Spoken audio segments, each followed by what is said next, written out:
Good morning, everyone. Alicia, I am ready whenever you give me the countdown. You begin in 5, 4, 3, 2, 1. Good morning. I'm Kenyon McDuffie, Councilmember for Ward 5 and Chair of the Council's Committee on Business and Economic Development. Today's Tuesday, November 22nd, and we are convening this hearing virtually via Zoom. It's also being streamed live on Channel 13, the Council's website, and it's also on kenyonmcduffie.ward5.com/live. The time is 9:02 a.m. and I'm calling to order this public hearing. Today, the committee will consider the following 7 measures. Bill 24-454, the Rediscover Equitable Central Occupancy, Vitality and Encourage Resilient Yield Amendment Act of 2021. PR 24-839, the Eastern Branch Boys and Girls Club Disposition Approval Resolution of 2022.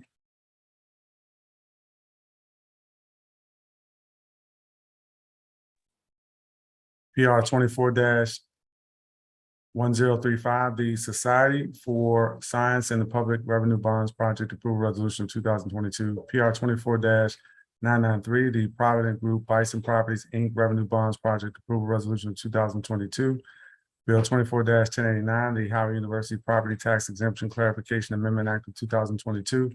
Bill 24-930, the Volunteers of America Inc. National Service Center Relocation Tax Exemption Amendment Act of 2022, and Bill 24-1034, the Child Wealth Building Amendment Act of 2022.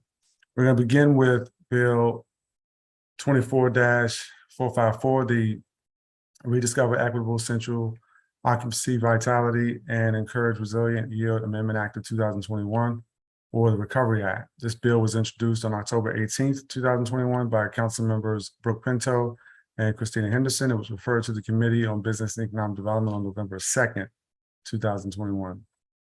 The bill proposed multiple programs and incentives meant to transform the Central Business District following a period of prolonged commercial vacancies brought on by the COVID-19 pandemic. As introduced, the bill proposes 3 forms of incentives: tax abatements to incentivize mixed-use conversions of vacant downtown properties, grants to support and attract businesses to the CBD, and tax incentives meant to catalyze innovation by attractive innovation businesses to the Central Business District. Let's see if I have any council members before I turn to our first witness. Oh, there we go. All right, I had to expand my screen a little bit. Good morning to both council members, Brooke Pinto and Christina Henderson. I'm going to turn first to Brooke Pinto for an open statement. Great. Good morning. Thank you so much, Chairman McDuffie. And good morning to you all. I'm thrilled that we're here today to discuss the importance of a robust recovery for our downtown and Golden Triangle in Washington, D.C. I introduced this bill to encourage incentivization and reimagination of our downtown Golden Triangle neighborhoods that have been extremely affected by the change in patterns and behaviors during and following the COVID-19 pandemic. Thank you so much to Council Member McDuffie for holding this hearing today on the Recovery Act. This bill is the product of collaboration with the Golden Triangle bid, the downtown bid, and other stakeholders to address the high vacancy rates in the Central Business District and to reimagine the future of our downtown corridor. Downtown DC has struggled for several years to fill office vacancies and attract the foot traffic needed to support a thriving and resilient neighborhood. The significant challenge has become a crisis since the onset of the COVID-19 pandemic, and one that needs a change of plan to adequately address and bring people back to our downtown and Golden Triangle areas. Only 41% of office workers in the CBD are working in person. Office vacancies are now at a record of 17.3% in downtown bid and 20.8% in the Golden Triangle bid. 22% of retail spaces are vacant in our downtown bid area, and hotels have struggled to reach pre-pandemic occupancy rates as tourism has been slow to recover. As we'll hear today from our witnesses, this has had a catastrophic impact on the vitality of downtown. The value of office buildings has significantly declined, forcing many property owners to foreclose. Vacant storefronts and a decrease in foot traffic have contributed to a rise in public safety incidents and concerns from neighbors. This is a concerning reality and one that we must act on. It is also a critical opportunity for us all to come together to reimagine a new vision for downtown DC, where residents can live, work, and play. The Recovery Act aims to provide incentives to encourage office to housing conversions, transformation of vacant spaces into restaurants, retail, hotels, and entertainment businesses, and support for an innovation district. All are critical components of a thriving economy. I'm looking forward to hearing today from our public witnesses and from Deputy Mayor Falchicchio. And thank you again, Chairman McDuffie, for your support on this important mission. Thank you, Councilmember Pinto. We're going to turn next to Councilmember Christina Henderson. Good morning to you. Good morning, Chairman McDuffie, and good morning to all the witnesses today. There's several bills on here that I was interested in, including this one that I co-introduced with Councilmember Pinto, and I want to thank her for her leadership in introducing this legislation. Excuse me. As at-large member, represent the whole city and have had the opportunity to have lots of conversations with both the downtown bid and the Golden Triangle bid around some of the concerns with regard to the high vacancy rates that we're seeing, but also, having, I think, open conversations around what we can do to jumpstart occupancy, but also a return of folks wanting to choose to come downtown for nightlife, hangouts, cultural events, all of the things in between. So thank you, Chairman McDuffie, for holding this hearing today. I look forward to the testimony and the conversation thereafter. And thank you, Councilmember Henderson. I think that's all the council members that I see that are present. And so we're going to turn to our first witness, and that's going to be Deputy Mayor John Falchicchio. This is a quick reminder to the public witnesses who are going to be testifying next. You're going to have 3 minutes to provide oral testimony. Witnesses will be promoted to panelists when they're called to speak, at which point they'll be able to turn on their cameras and microphones. And so I just ask that all participants mute their microphones when they're not speaking. Good morning, Deputy Mayor Falchicchio. Thanks for joining us. I'm going to turn it over to you for your testimony. Good morning. Thank you, Chairman McDuffie, members of the committee, staff of the Committee on Business and Economic Development. I'm John Falchicchio, and I serve as the Deputy Mayor for Planning and Economic Development, or DEMPED. It's a pleasure to provide testimony on behalf of DEMPED on the Recovery Amendment Act of 2021 and DEMPED's ongoing work with partners to reimagine our downtown. I want to start by acknowledging the spirit, acknowledging and supporting the spirit of this act and its mission to create a more mixed-use, vibrant downtown. We know our downtown is the economic engine of our city, and a vibrant downtown means more resources to invest in people, programs, and neighborhoods in all 8 wards. However, while the citywide office vacancy rate sits at 15.1%, downtown commercial vacancies are higher, nearly 17.7%, and hybrid work is likely to persist. Sustained high vacancy rates have introduced the opportunity to reimagine downtown as a more 24/7 neighborhood with more residents. At present, 92% of the central business district is made up of commercial space versus just 8% residential, making downtown vulnerable to remote work and teleworking trends. For the past 2 years, DEMPED has approached downtown recovery through 3 strategies: fill the space, change the space, and bring the people. We've made strides in recent years in working with downtown stakeholders to identify new programs and strategies within each of these 3 prongs, including a new vitality fund that will help attract new businesses to the area, additional funding for the Creative and Open Space Modernization Fund, and support for events and activations like Streets for the People and Something in the Water that attract residents and visitors to our downtown. We've also worked over the last 2 years to craft a new program that will take effect in FY24, the Housing in Downtown tax abatement program that will help incentivize the transformation of vacant commercial properties into residential buildings. The tax abatement was born out of ongoing stakeholder conversations, market analysis, and formal feedback gathered through the Housing in Downtown request for information that DEMPED issued in December 2021.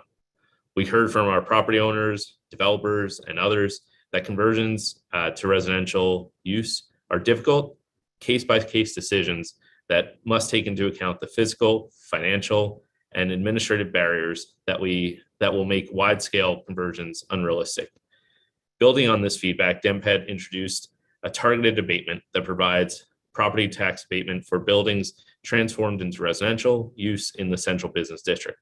The final version of the abatement passed with the 2023 budget includes $2.5 million of abatement funding in FY 24, 25, and 26, increasing to $6.8 million in FY 27, with an annual 4% increases in the years following.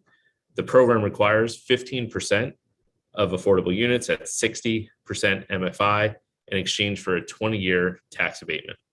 In early 23, we'll take the next step to implement this program by issuing regulations.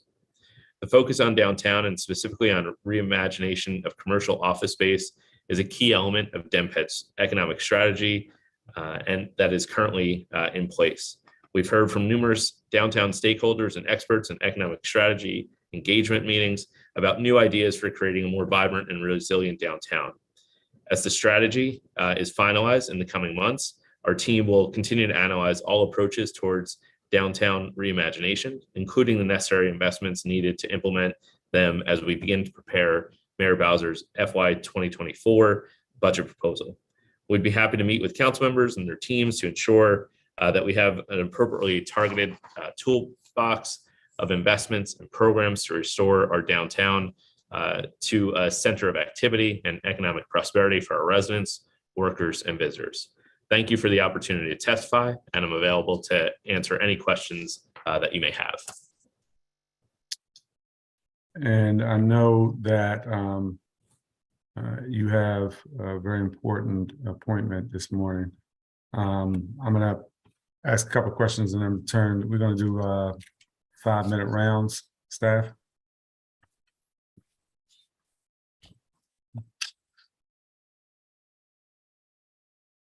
I should just let's make it 7 for the government witness.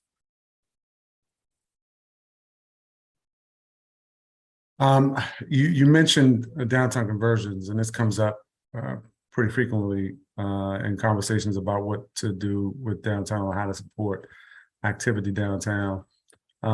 It has come up pre-pandemic, but I think it's grown in popularity given the vacancy rate that you mentioned with our downtown office buildings. Talk about whether you are aware of any conversions that are underway or any that are in the works. You also mentioned the tax abatement that's targeted for downtown conversions. Has anybody applied or any applications under review? Just give us an update on how things are going in terms of conversions.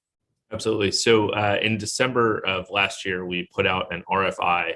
That RFI was simply to understand what was in the kind of ecosystem for what might be potential conversions. So with that, we knew that there was over 1 million square feet of commercial uses that was under consideration for conversion to residential. And with that, we knew that there was going to have to be a way that we helped to move that along, to incentivize it. And we've seen that the market over the last few months since we released that RFI, we've seen it actually more than double. So there's over 2 million square feet that is currently a commercial use that will go to residential. And when you look at kind of this trend nationwide, DC is actually a leader on commercial or office to residential. In fact, there was a recent study that said nearly that DC is the leader in the number of units that will be produced from from office or commercial to residential. So DC is the leader in that. And then if you looked kind of nationwide at all the units that are being created out of commercial space downtown into residential, that nearly 6% of all units being created nationwide are actually in the District of Columbia. So we have this abatement. We'll put out regulations early in 2023, and that will allow us to see what the appetite is to have those in place at the beginning of 2024. So those regulations for the housing and downtown tax abatement will come out again early in 2023, and then we'll have that application period open, and we'll then have awards in place for October 1st or the start of FY24. Okay.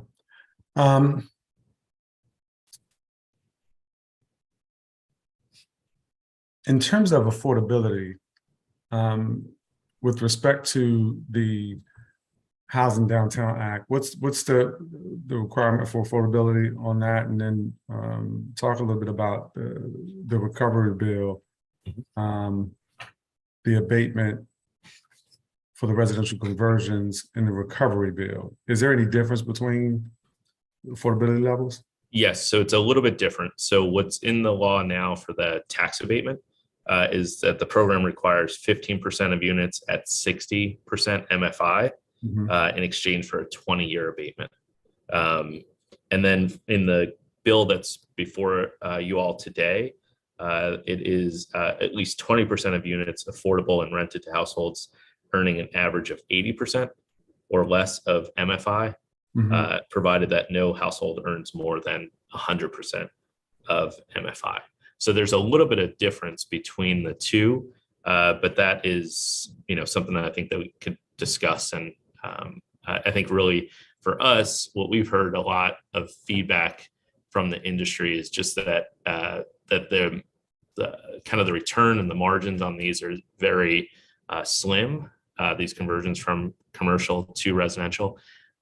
Really, when you think about it and just kind of stepping back a little bit, those who own these properties bought them as a office asset, and they had a sense of what the return was going to be. In order to go from that office asset to residential, it takes a lot of capital to make that happen. And so what we want to do is make sure that we're incentivizing this and we're capturing some of what's happening naturally in terms of office to residential conversion, and that we're capturing some of it for affordable units, but we also want to make sure that it works. And so I think there's some discussion we could have between the differences between what's in the abatement now and what's in the legislation before us. Okay, and pardon me if I'm being redundant, but I know you mentioned an application before with respect to the tax abatement, but how many total applications are there currently? So the tax abatement, we haven't issued the regulations yet. Yeah, I got it. Okay. So okay. When Just the regulations, are put in place, then we could start to accept applications. So what we did with the RFI was we just understood that wasn't an application for an abatement or anything. No, we just really asked the industry what's out there, what's being considered. I got you. And then, and do you have a sense though of or are there any expectations of what the interest will look like in terms of applications once the regs are in place? So it's a little bit tough to get folks to say that they're interested when they haven't seen the regs. They understand the program. I think that some of the feedback, candidly, has been that there's a little bit of concern that the returns are slim right now on what the that conversion yields, and people are just putting their toe in the water on this. Even though we're a leader on it, people are still putting their toe in the water on it. So there's still a little bit of concern about whether they can do this very complicated conversion and then also take on delivering affordable units and complying with the tax abatement. Right. This bill, in addition to residential conversion, this recovery bill before us proposes incentives for conversions of office space to other uses as well, like retail, hospitality, entertainment. Give me your thoughts about you know, what you all think could be beneficial, or any costs associated with that, considerations that you and your team have had in preparation for this hearing with respect to just how something like this might be implemented, how you might go about writing regulations for something like this if it were to pass. Have y'all given it thought? Oh, yeah, no, definitely. And just kind of looking through the bill and talking through it with the team, I think just like we talked about with the affordable threshold, what that is and what we're asking for of the property owners. I think there's probably some merging of language of what's already passed and what is before you all today. And I think that would be helpful to kind of send one signal to the market of what we're asking for. As an example, in the law that's already passed and the abatement that's already passed, we ask for the properties or they qualify if they support 10 or more units. Now, they could support 10 or more units, and they also could have a retail use. They could have that sports and entertainment use, but our focus has really been on residential. So we want to yield more housing units in downtown. And the reason we want to is because downtown is kind of unique when you look across the landscape of where our job centers are, because it's 92% commercial and 8% residential. So our focus has really been on how we drive more residential downtown to give it that 24/7 feel. Got it. I'm going to turn next to Councilmember Brooke Pinto for a round. Thanks. Thanks so much, Chairman McDuffie. And thank you, Deputy Mayor Pacheco, for your testimony and for your efforts to try to incorporate some of the missions of revitalization for downtown. And I think, as I think about conversions, 2 years ago or so, when I first introduced this idea and bill for conversions, we heard a lot of pushback from folks that not all buildings are well suited for conversions. This wouldn't work for everybody. You mentioned the study that just came out highlighting that DC is now leading downtowns across the US in conversions for office spaces to residential housing. And so from this, I take two things. One, correct, conversions are not for everybody. This is certainly not a requirement that anybody convert.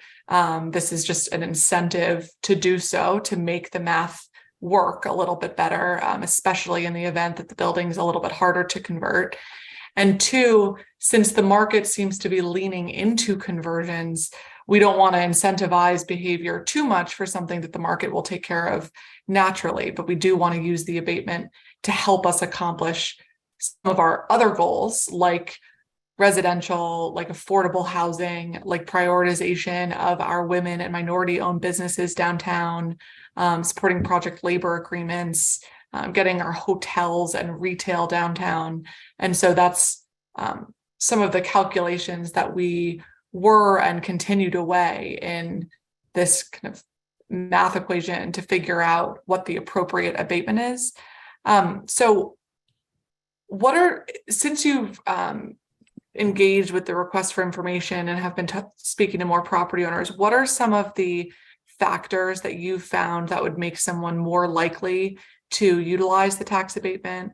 And are you worried about it being too late to wait another year for regulations to come out and some of these funds to become available over the course of the next 3 years, when we're seeing the level of occupancy rates that we are right now and the risk of foreclosure that is looming by the month?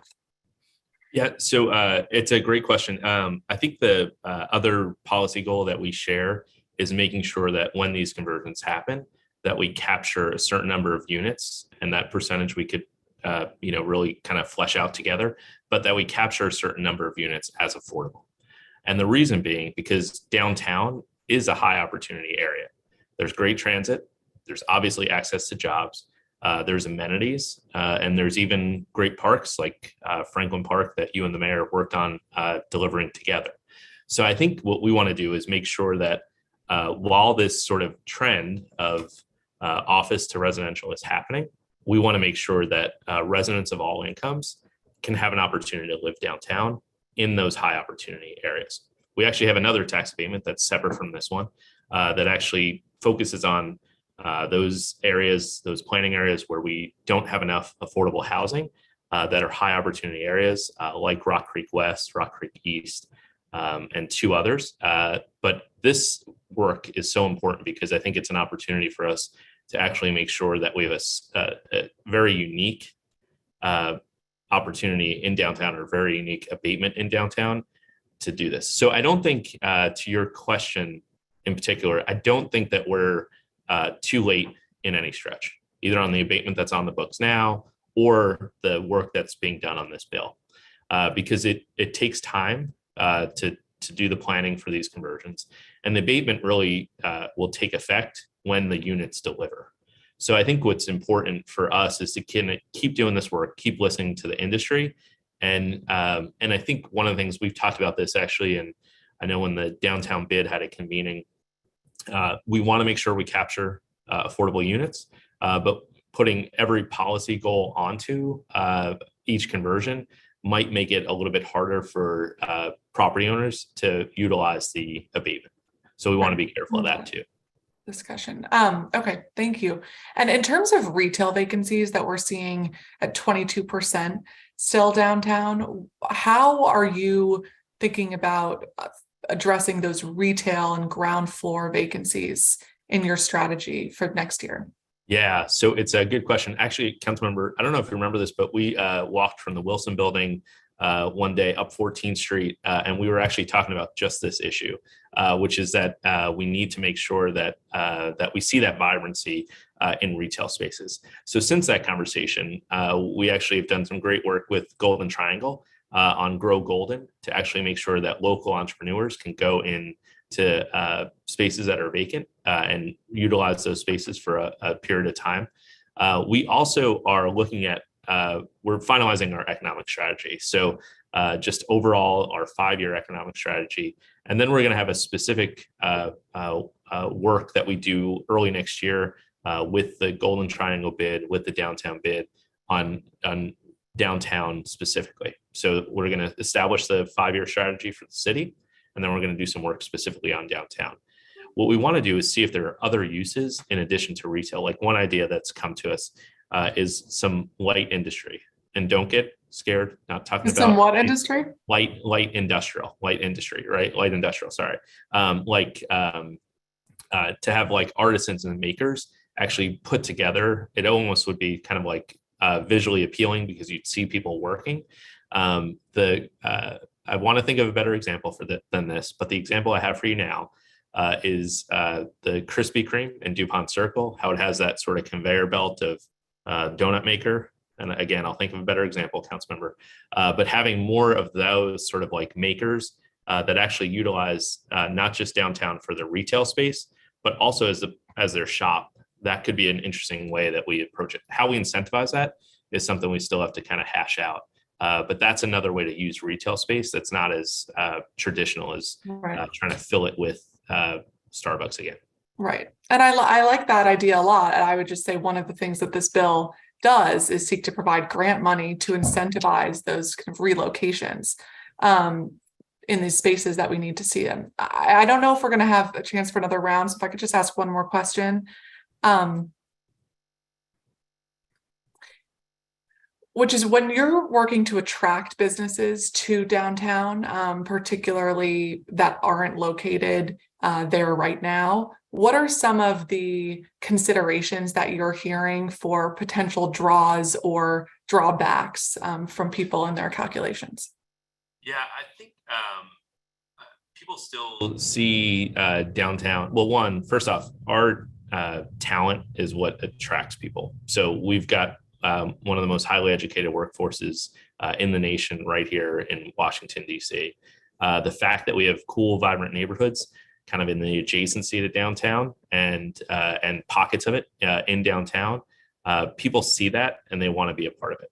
Literally, I was with a company that is considering whether to come to the district, and they said that they walked out of their hotel and there were young people zooming by on scooters and bikes and people walking to work. And that was something that was appealing to them because they saw that people kind of like the quality of life that we have. So one, people still see it as attractive for that reason.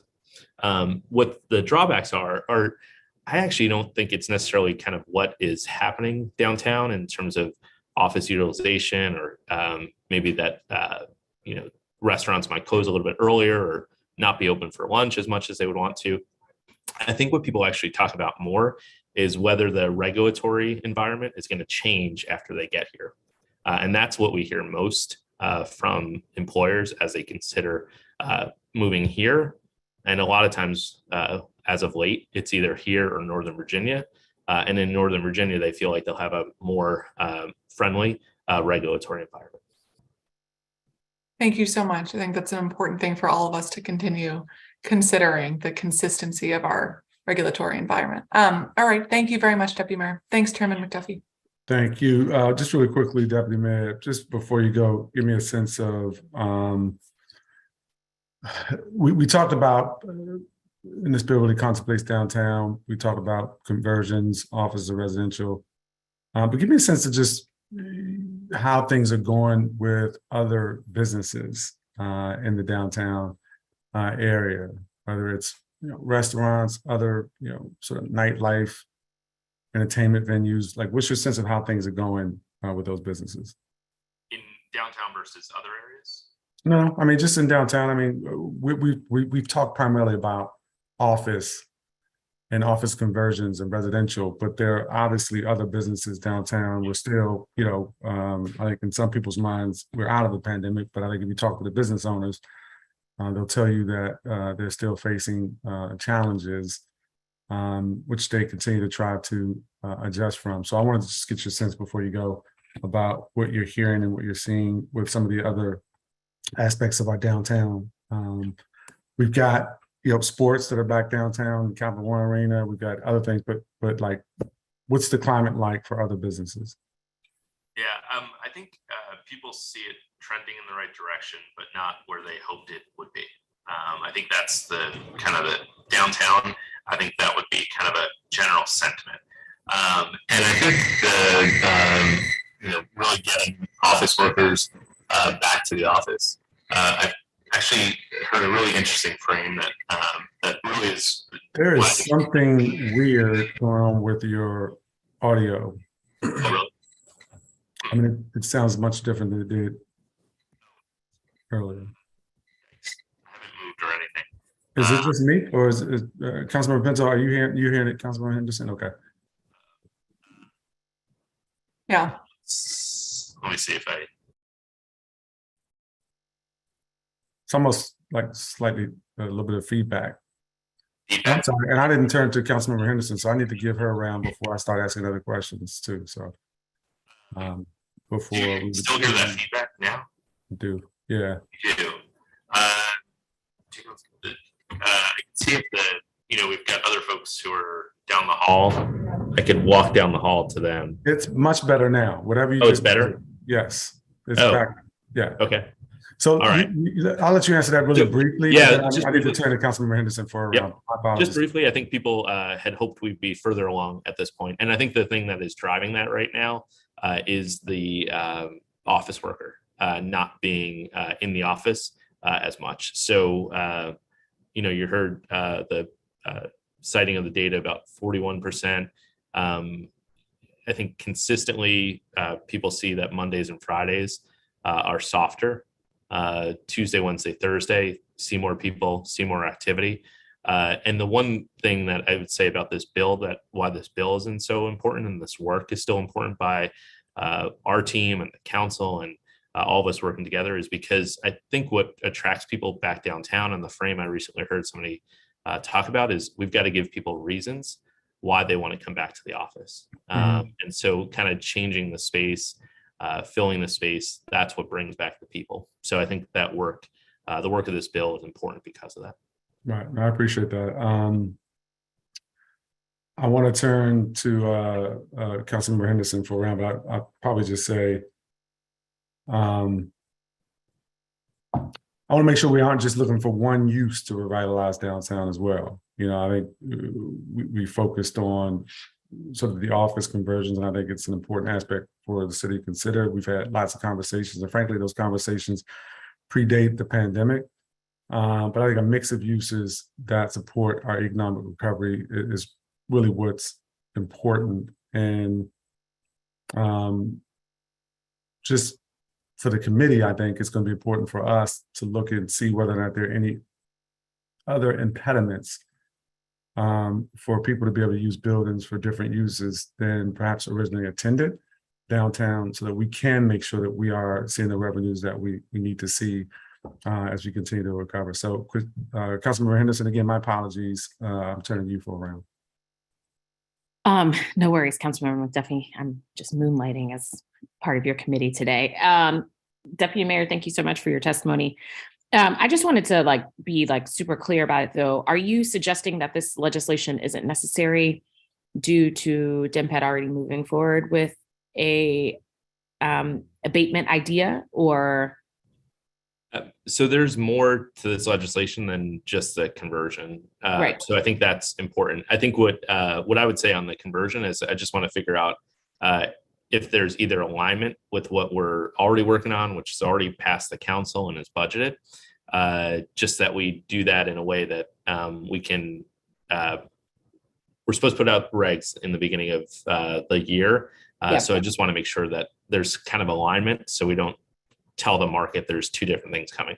There's a lot more in this bill though, too, as Councilmember Pinto alluded to, that actually helps us attract more businesses downtown.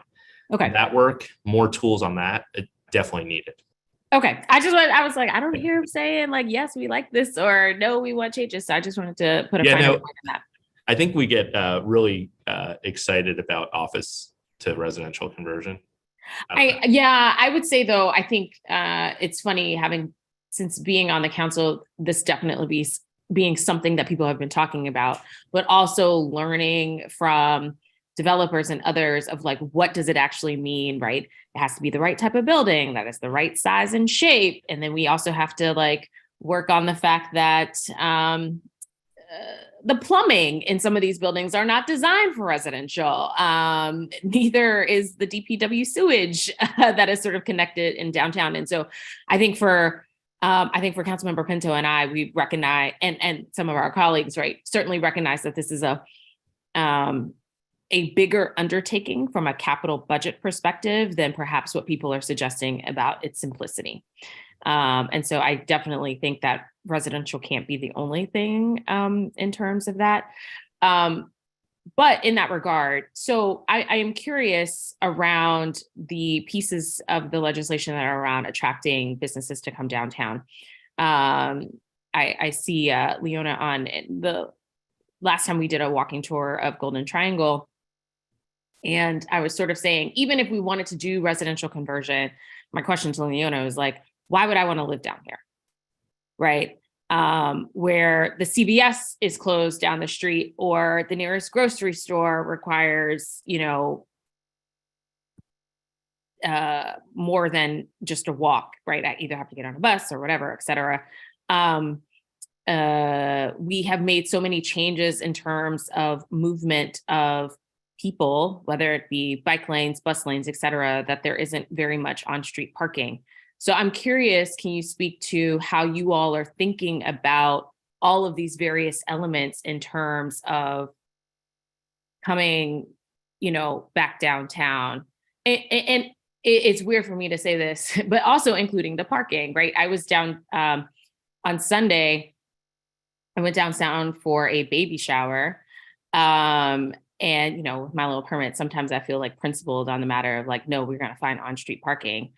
But when you pull up to the parking garages and they want to charge you $18 an hour, I'm like, let me just drop off the gift. So I would just give you time to sort of talk about how you all are sort of thinking about all of these various elements of bringing people back downtown, and what does that actually mean? Definitely. There was a lot there, including the baby shower. I think the one thing I would say is one of the reasons we focused the tax abatement will have a preference on kind of the northern part of downtown and the downtown that abuts more mixed use communities is kind of what you highlighted, which is we want to sort of make sure that people can walk to those amenities that they need as part of a residential neighborhood. So that's why when we've put out this tax abatement, when we talked about it with the council previously for the one that is currently on the books, we actually have a preference for kind of the northern edge of Golden Triangle and the northern edge of downtown Bid in order to connect people to currently existing neighborhoods.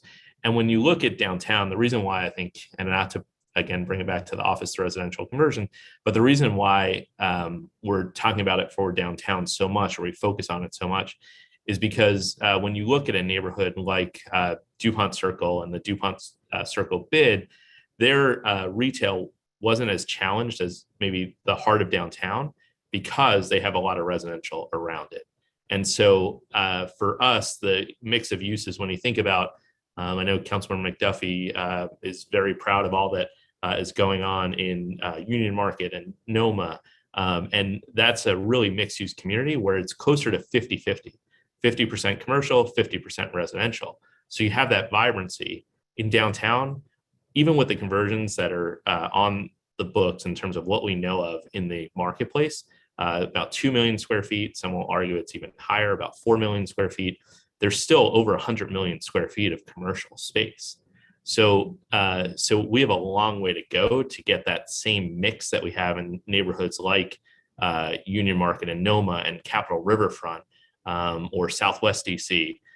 We need to attract a whole lot more residential than even what's in the pipeline right now if we're going to have a better mix in the downtown. So that's why we focus on it. In terms of the other incentives to get more companies and employers downtown, we need those too, because we can't come at this that we're going to convert our way out of it. We need to fill space as well. And I think that's the value of what you see in this bill as well. Yeah.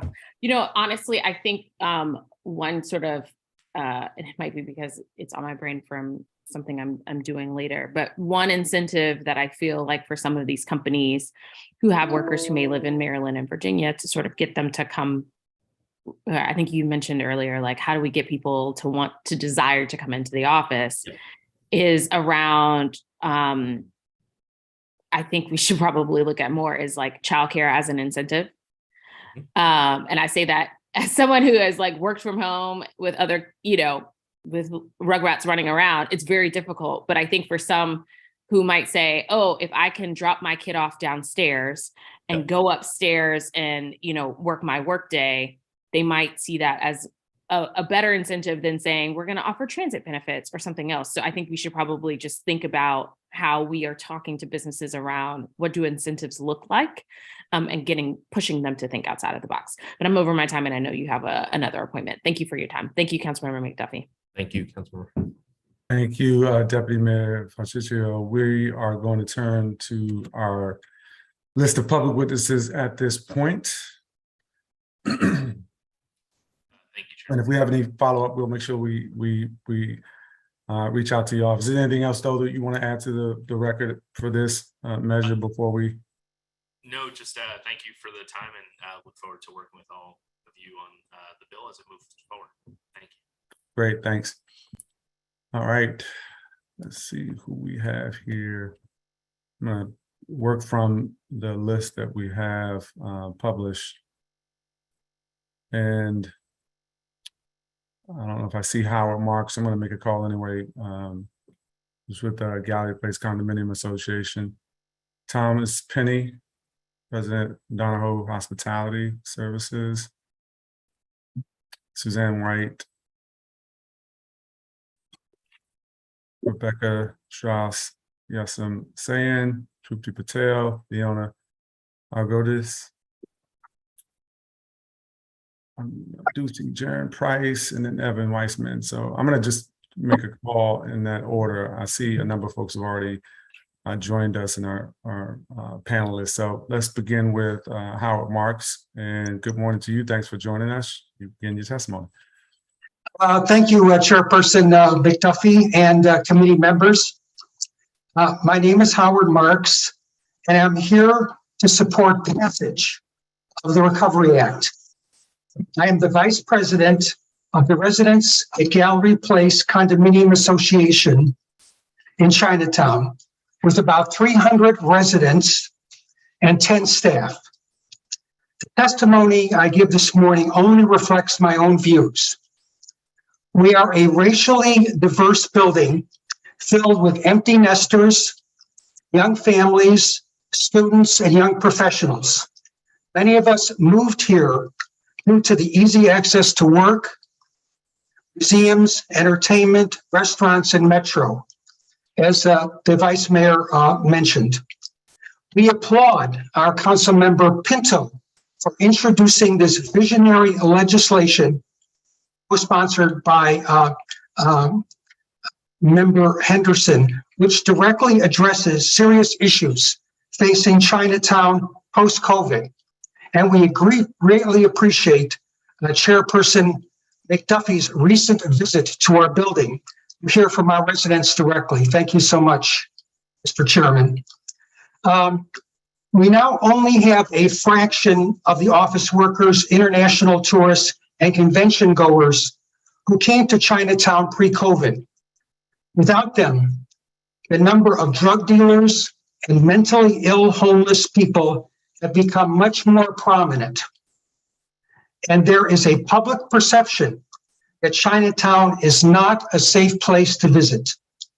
Another problem that we have are the so-called street musicians or buskers who arrive from outside the district with massive amplifiers who play recorded music at ear-shattering levels, making life unbearable for our residents. Many restaurants and stores have closed. Residents feel anxious when they go outside. It is difficult to retain front desk staff because of concerns about what is happening outside the front door. We believe that Bill 24-0454 can provide the tax incentives to not only revitalize existing businesses, but attract new investment in our community. We urge the committee to amend the bill to qualify condo owners within the downtown and Golden Triangle bids for tax relief through reduced assessments.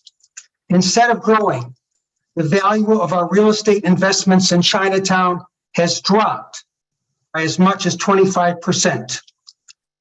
The bill introduced by Councilmember Pinto provides a long-term solution to the financial problems faced by Chinatown. But the council must also act to resolve the immediate public safety and quality of life crisis in Chinatown. I would be pleased to respond to your questions. Thank you. And thank you for your testimony. Really appreciate you taking the time to provide it. I want to turn next to, I do not see Thomas Penny, so I'm going to turn to Suzanne White, who is here. And good morning to you. Thanks for being here. You can begin your testimony. Good morning. Thank you. Good morning, Chairman McDuffie and members of the committee and staff. My name is Suzanne White. I'm the Vice President of Real Estate Services for the Washington, D.C. Economic Partnership. We are a 501c3 organization with a mission to promote the district's economic and business opportunities and support business expansion and attraction activities, specifically as it relates to office tenants in DC. I joined the Economic Partnership from the private sector, where I've worked as an office broker representing tenants and landlords in DC. And throughout my 20+ year career, there have been two well-known facts about our office market. One is DC vacancy rarely surpasses 10%, and two is the federal government is a stabilizing force. And unfortunately, these facts are now misnomers. The vacancy rate, as we talked about, citywide is as staggering as it's ever been. And when you include shadow vacancy in that private and public sector, some of the estimates are closer to 30% vacancy. We have had negative net absorption of more than 1 million square feet for each of the last 3 years. And more than half of the federal government's office leases will roll in the next 3 years. And they're leasing in commodity class B space, office space, will be likely vacated during that time. Rental rates continue to drop as well in all asset classes. Building owners have attempted to keep pace with the evolving needs of the tenants by offering short-term leases, flexible terms, generous free rent, and tenant improvement packages. In fact, DC is widely recognized as having the biggest concession packages in the United States, yet the vacancy rate continues to creep upward. The role of the partnership is not to endorse, but rather to share what we learn in the market. The fact is that there's little demand for the majority of the office product in the CBD and East End. Tenants are embracing a flight to quality, which is taking advantage of the economics and moving to higher quality buildings, often taking in the process 25 to 50% less space than they previously leased. There's also a flight to vibrancy. Tenants moving, for example, to Capitol Riverfront or Union Market, where the live, work, play opportunities are thriving. In my career, we consider the bread and butter of downtown leasing commodity class A and B office buildings, ideal for nonprofits, government contractors, and federal government tenants. But that supply now far outstrips the demand at this point in time, and there is every reason to believe that this is our new normal. My work is to attract tenants to DC and help those here stay and grow. We can counterpunch these downward trends with big ideas and practical tools such as those proposed in Bill 24-454, including property tax abatements, transfer tax exemptions, operating grants, and sales tax abatements are practical. They also signal to the business community that DC leadership understands the harsh realities being faced every day. They see the trends and they are responsive. We must all have a sense of urgency around the issue over oversupply, dwindling demand. And how many residents will we lose if their office in DC closes? How much capital will leave DC and not return? Residents in every ward will be impacted by a sinking commercial tax base. Thank you for the opportunity. I'm sorry I've gone over my time. I appreciate the opportunity to testify. We at the partnership look forward to working with Councilmember Pinto and the committee to address important issues. Thank you for your testimony. I'm going to turn next to Rebecca Straussy. Good morning to you. Good morning. Your testimony. Excellent. I'm the Director of Economic Initiatives at the Federal City Council, which is a business civic organization whose 240 members are some of the district's most civically engaged CEO level leaders. Our purpose is to work towards making the district a better place for all its residents. I myself am a longtime downtown resident and have just been elected to serve as ANC Commissioner in ANC 2C right downtown. And as ANC Commissioner, I look forward to working with city officials on a downtown recovery action plan. I'm testifying today in broad support of what Councilmember Pinto is trying to achieve with this bill. As Yeshim Sayan from the DC Policy Center will explain in greater detail shortly, while there has been some recovery of foot traffic downtown, it's nowhere near where it was before the pandemic. And it's not clear downtown will ever fully recover to those levels without a robust, deliberate response.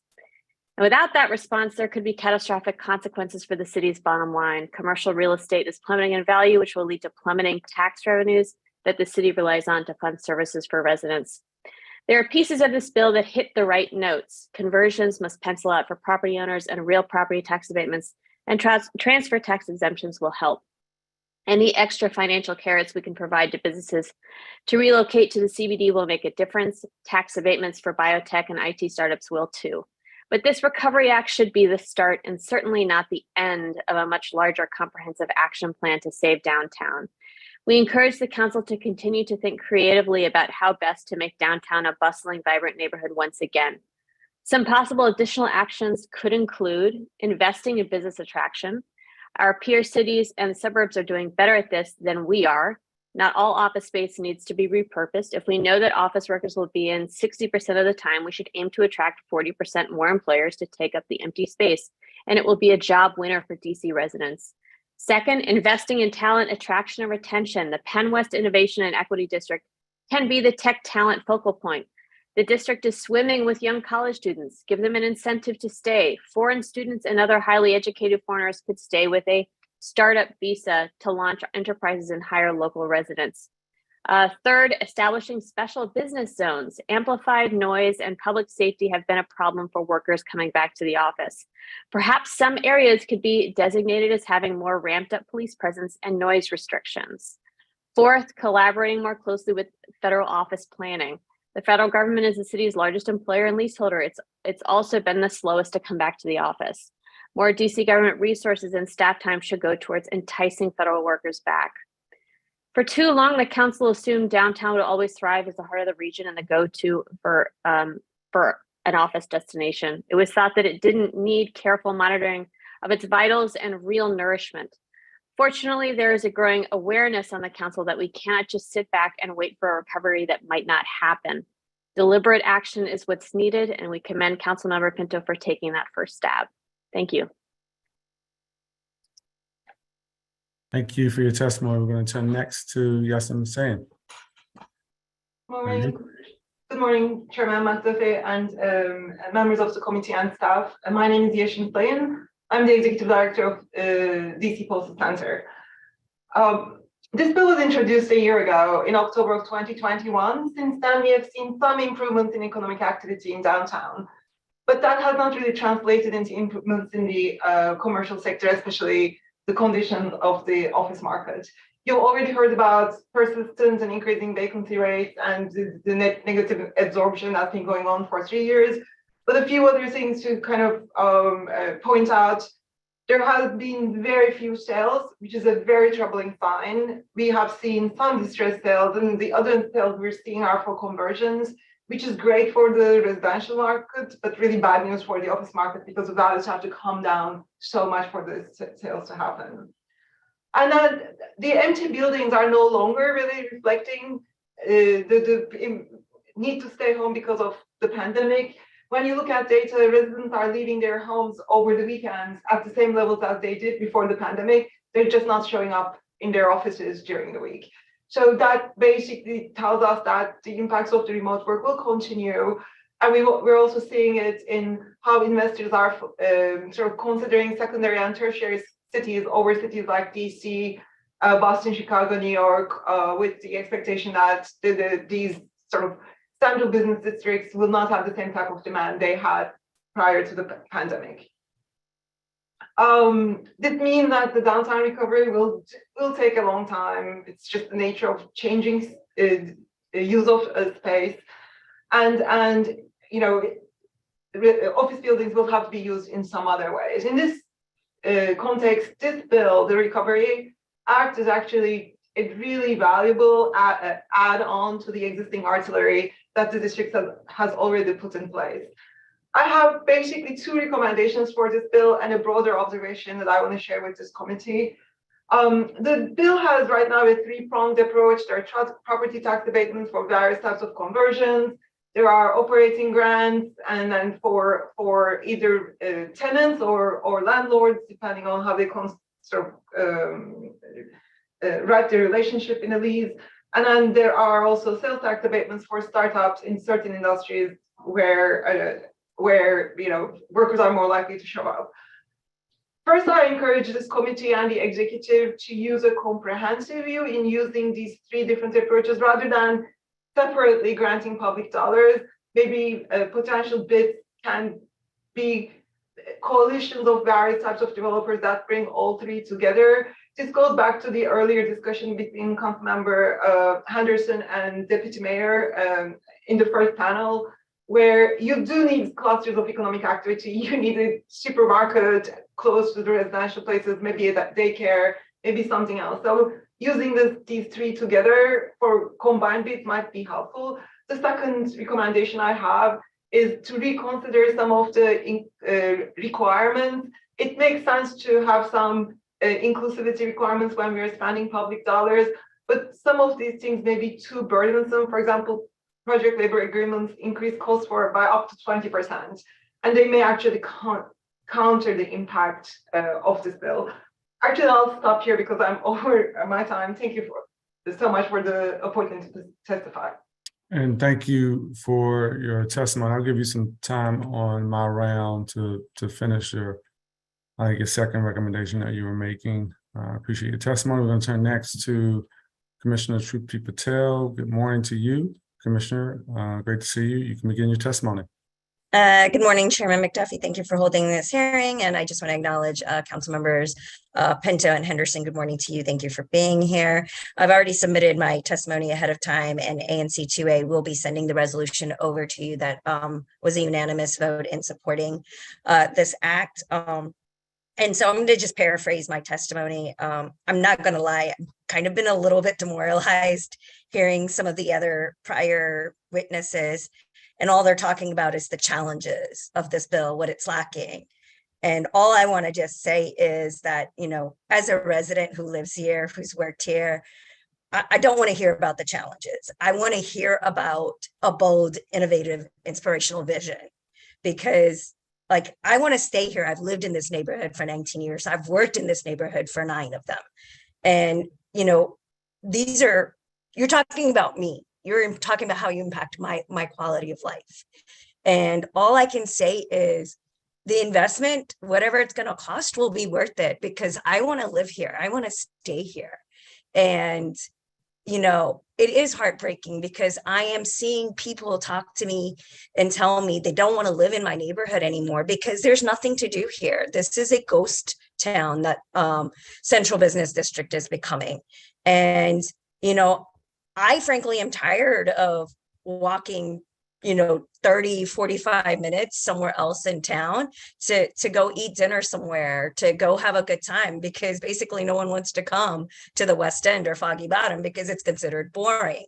I'm one of those people who was debating whether or not to buy in this area. And, frankly, if I'm going to sink about 6 figures into buying and investing in this area, I don't want to invest in an area where my property value is going to go down and I'm not going to be able to reap any of the benefits of being a homeowner.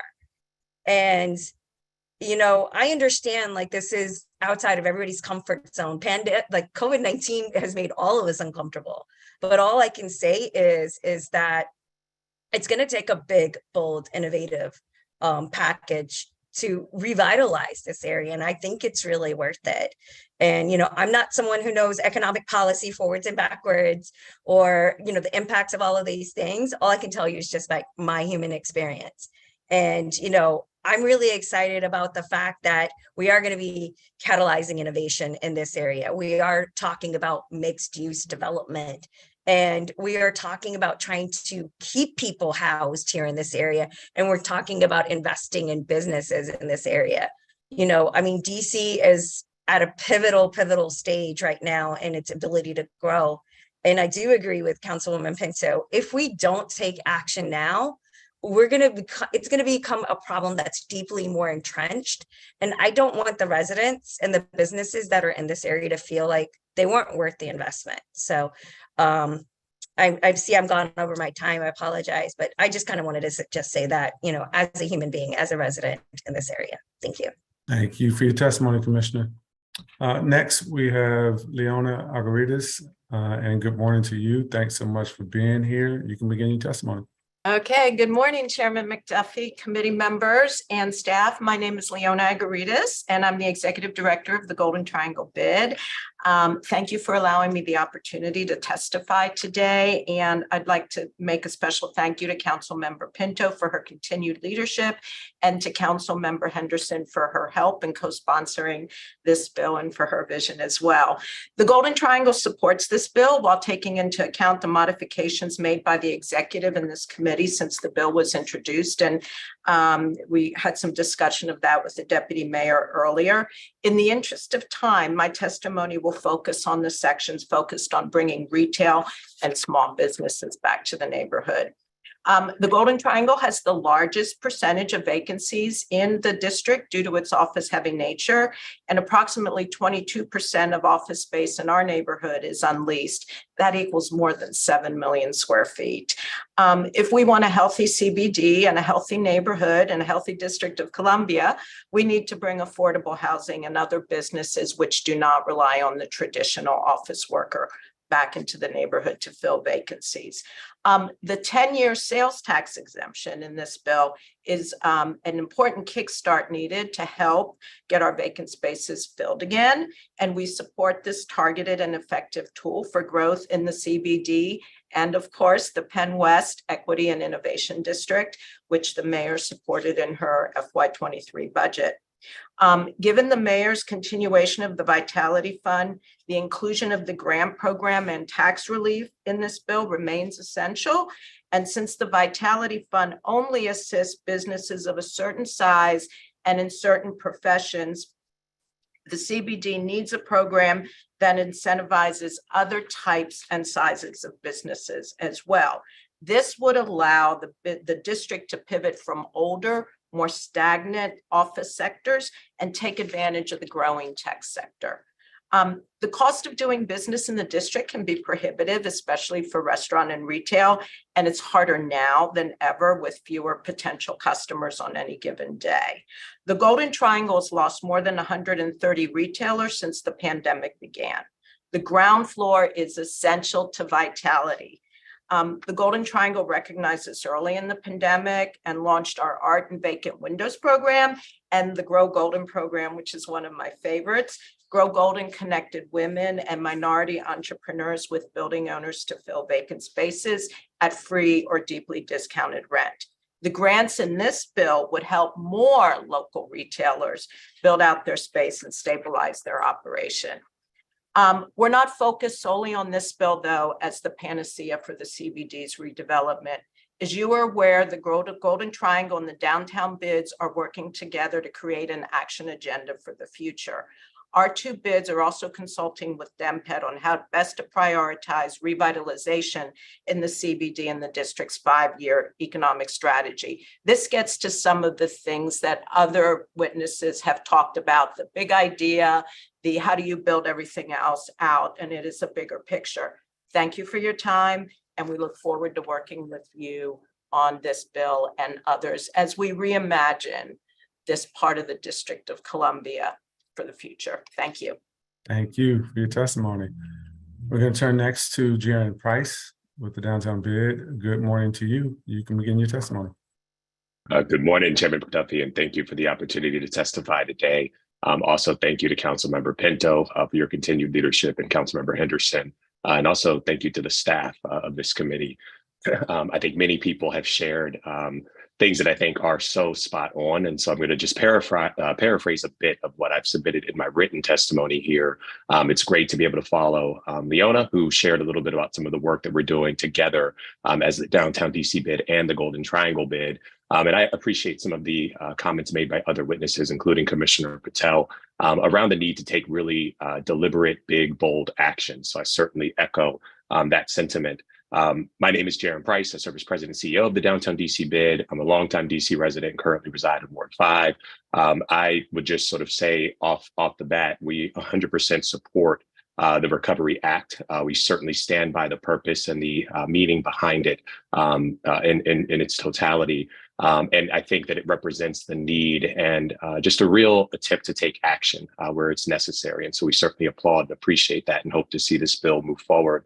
I think that as we think about sort of the future of the Central Business District and sort of what it's going to take to move forward, we recognize there are lots of challenges. We like to think of it as an opportunity where the glass is half full with the right investments, the right planning, the certain intentionality and strategic investments made now.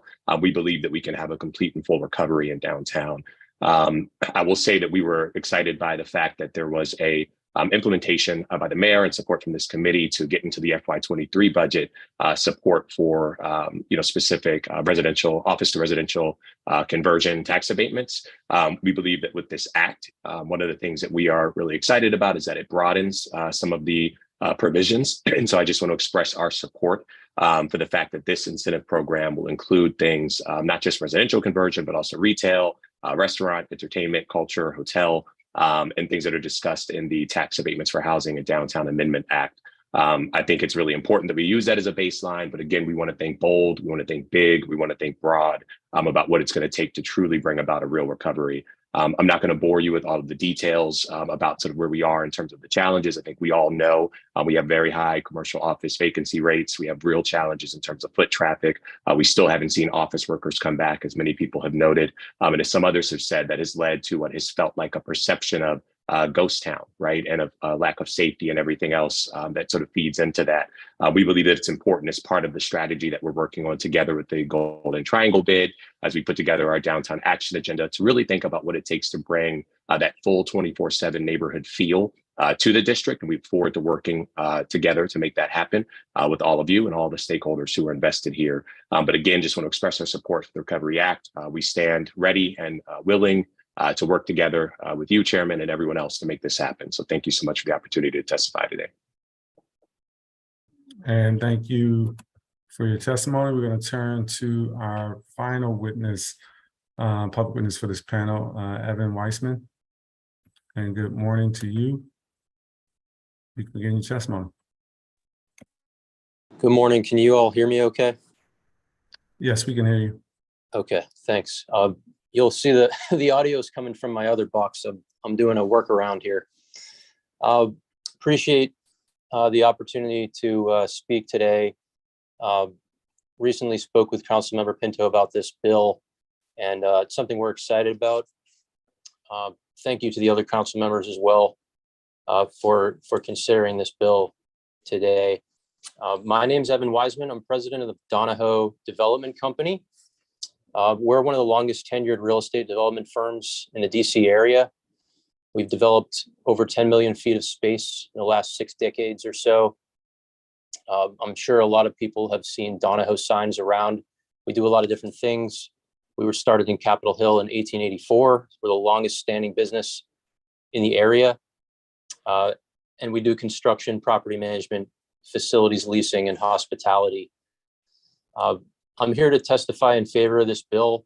What I wanted to do is talk a little bit about the realities of the economics of what's involved here. It seems like a lot of people already have a pretty good idea of some of the challenges that go with residential conversions. This bill does do other things. I was also very moved by Ms. Patel and Mr. Marx's testimony. Having lived in this area for a long time, it's quite sad to hear that people feel like the West End and Foggy Bottom, aren't as fun as they used to be. I went to grad school at GW. I've spent a lot of time in Chinatown, and we as a company want to do everything we can to make sure that we bring the vitality back to the district. And one way to do that is through this bill and through residential conversions, in our opinion. Everybody's talked about the lack of foot traffic, hurting retail, hurting businesses. Everybody knows that the federal government is not going to fill office spaces the way they used to in the future. People are going to be working from home. We see that in our portfolio. We hear about it from other developers as well. What I wanted to do was just give a basic analysis of what we look at when we do residential conversions. We've looked at several of them downtown, and the reality is that an office owner that owned an office building 2 years ago, that building was probably worth $500 or $600 a foot or more before the pandemic. And now that the vacancy is so high, and some of these buildings, are half empty, the value of that building is more like $200 a square foot or less. And people are having a really hard time accepting that, the owners. And so when we go to do a residential conversion, we're looking at that $200 or less per foot value. If it's any more than that, it just doesn't pencil. People think that it costs a lot less to convert a building than it does to build a new building. And the reality is that it really doesn't, unless construction costs fall.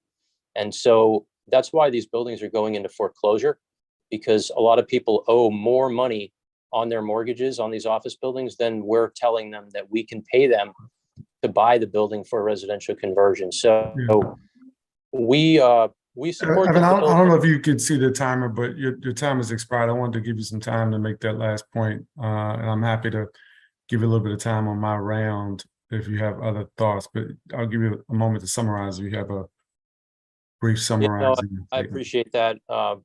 Time does go quickly, but we do support the bill. I just wanted people to understand that it is difficult to make it happen, and without a incentive package from the city like this, and quite frankly, even more ideas, these buildings are not going to convert, in my opinion.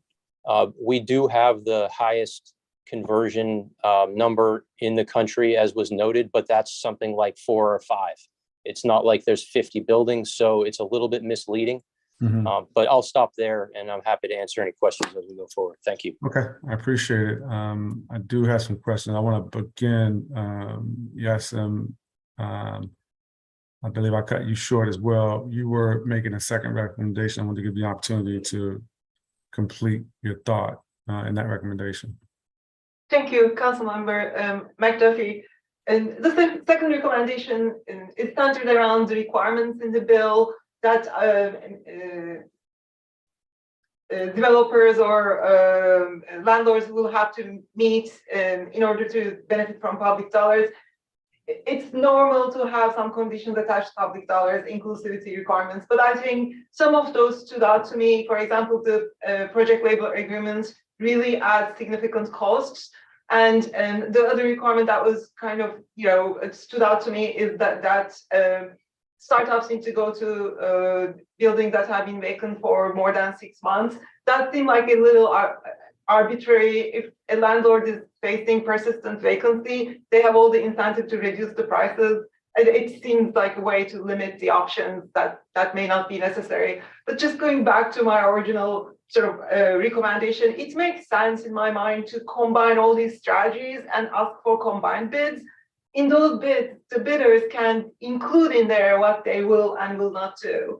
And this way, the city can basically elicit more information about the bidder's willingness to take certain inclusivity steps rather than imposing the steps and then go with the best bidder. And then the last thing I want to add is, and the reason I think this bill is really important is it's shining a very bright light on some of the fiscal difficulties that we're going to face in the near future, especially in the next legislative session. As the federal support dollars disappear from our budget, and we're not going to see commercial property values improve, so we're going to see our fiscal space really decline. The reason I really think this bill is important is it shines a bright light on our need to think about economic recovery and economic growth, and I hope that will be one of the guiding principles for the next legislative session. Thank you. Thank you. Let me turn to, let me maybe throw it out to the bids to begin with. This bill does a number of important things in terms of what it proposes.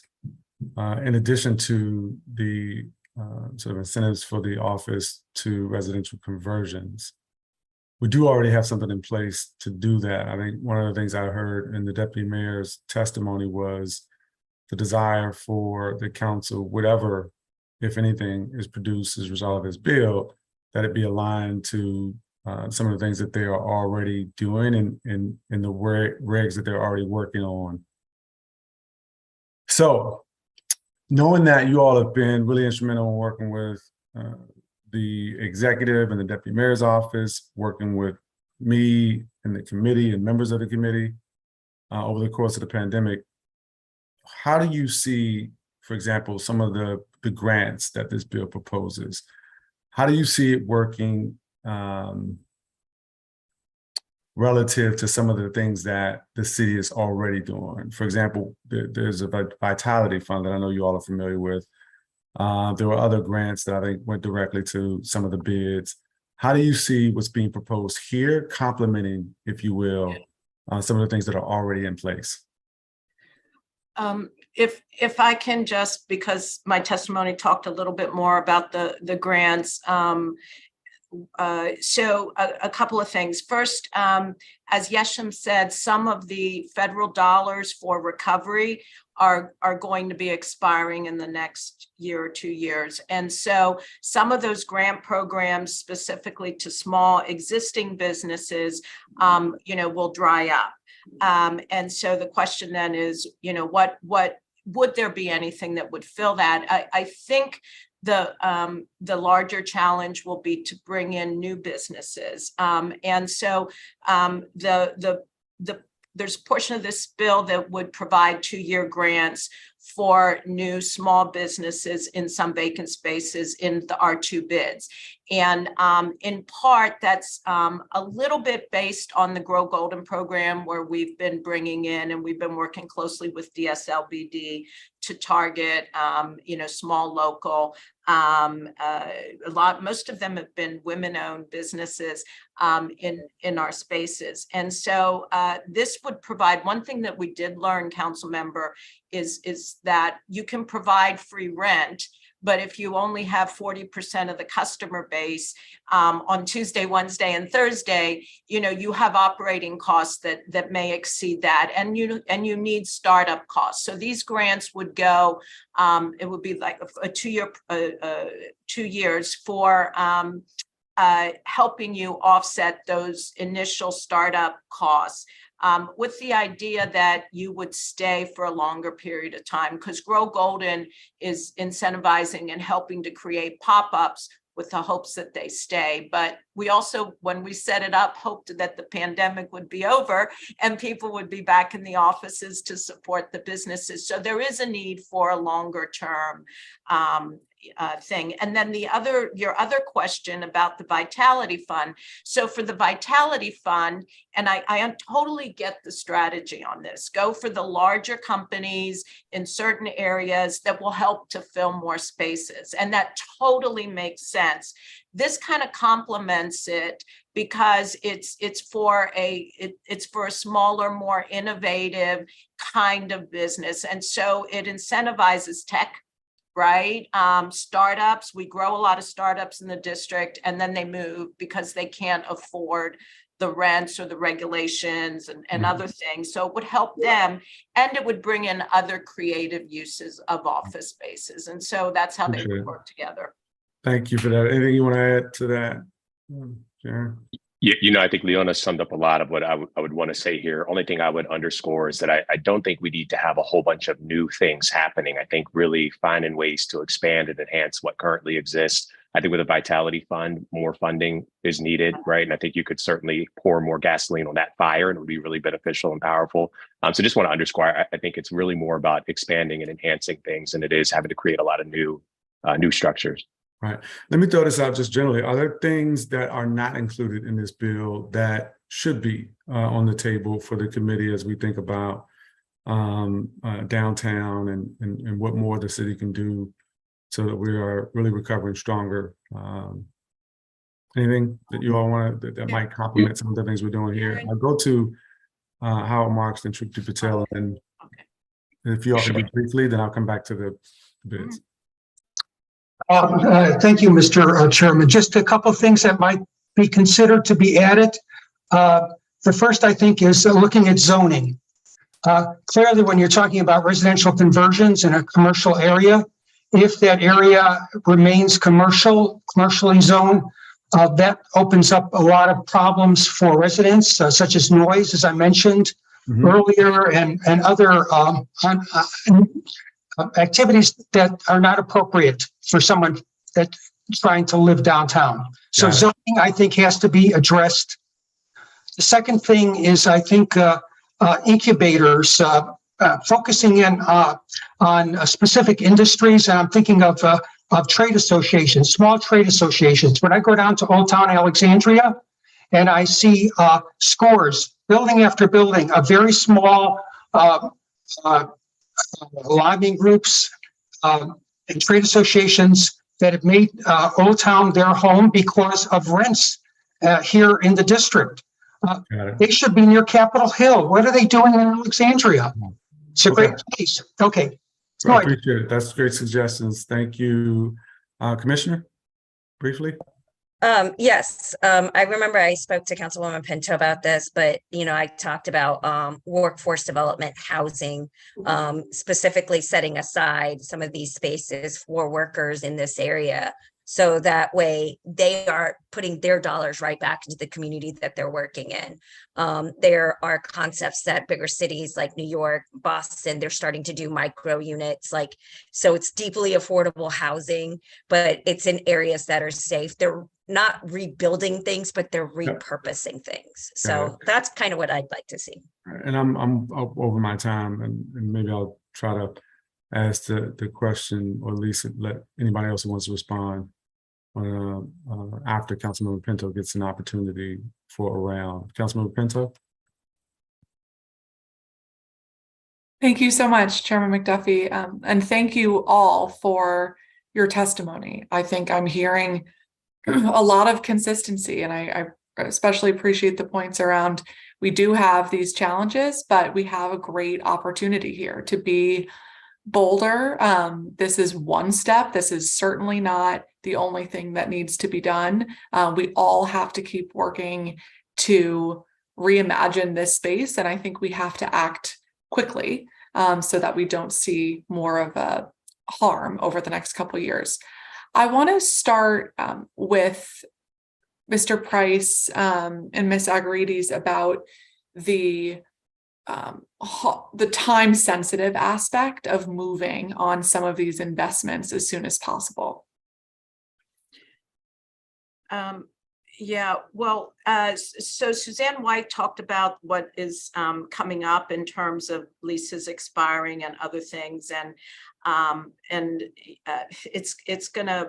we're gonna see higher vacancies. I'm predicting in the next couple of years. I think it's very important, as much as we can, to start to kind of show a few wins and get things moving, because in part, you know, we want the excitement. It's going to take a while to rebuild things. It's going to take a while for businesses to come in, and as Yeshim talked about, the federal funds are going to be drying up, and so we want to minimize the impact in those times. So certainly urgency is very important.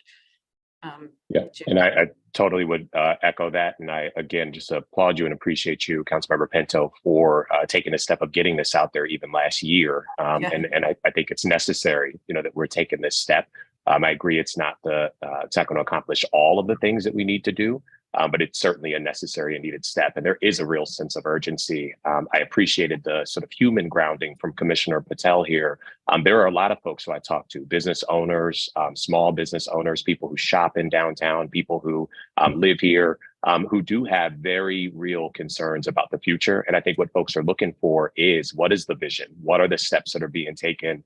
You know, what actions are our leaders in the city you know, undergoing now to prevent, you know, sort of future decline. And so I think this is a step in the right direction. And I think it helps just create that sense of confidence and just helps folks to know that there's more coming. So I think the time is now, and we absolutely cannot afford to wait. Thank you. And Ms. White, thank you for your comments about the federal government leases, because that is a huge piece of this calculation that I know we are all trying as the government and as many partners here to encourage the federal government to come back, but we're not seeing it happen. So how do you think that we should be preparing for some of these federal leases being up, and how can we more effectively encourage the federal government to come back to work? Wow, it's a huge question. I wish I had the phone that we could just pick up and make that call, because from everyone that I speak to on a regular basis, it's very layered in that impact of their not coming back. So it is incredibly impactful in all aspects of the city. I think we need to be prepared for buildings specifically that are more than 50% occupied by the federal government. We have to assume that they will, and they're leased, not part of the inventory that the federal government holds, that these will come online, and that when that lease rolls. And like I said, it looks like there's going to be, I don't have a number on it yet. I don't want to quote a number and be completely inaccurate, but I don't think it's an exaggeration to say it's over 1 million square feet that will roll in the city. And these are going to be commodity Class B buildings. These are going to be the hardest of the hard to release. Again, with the flight to quality, tenants are not, largely taking Class B space any longer because there's not much price differential between the A and the B. So in terms of getting them back, I think it would be great. What I've heard is that there is still a need for GSA to spend because there's still renewals taking place. Even at times it's cheaper for them to renew a space that they're only occupying 50% of than it is to leave. Well, they still have budgetary requirements that have to be approved by Congress. And so I wonder if there is some weight, that there's some scrutiny that we can get on Capitol Hill to the spending of GSA and see if we can't somehow tie the approval of additional funding to the commitment to bring people back to the office. Interesting. Okay, thank you so much. I think that's a great idea that we will definitely look into. I also appreciated the comments of folks around the kind of livability of all of these concerns, particularly that Mr. Marks and Commissioner Patel and Ms. Taylor, as well as Ms. Strauss, talked about. And Ms. Strauss, are you still here? Yes, she is. Yes. Okay, great. Thanks so much. Because I think that this is a really important component. When we think about tax incentives or abatements, that's one piece of the puzzle to get our spaces to be utilized in a way that's going to bring people back. But something else that brings people back is making sure that they feel safe, is making sure that they can live in an environment without blasting amplified noise constantly. I love your comments about the incentives to stay and work. We have such excellent talent and universities and programs here in DC, but we need people to stay. And so can you talk a little bit more about kind of why those components are so important for the recovery of downtown to make it more livable and therefore attract more businesses? Well, I think something the Federal City Council is trying to push is just adding more bustle to downtown. And so part of that is office workers, but it doesn't have to be.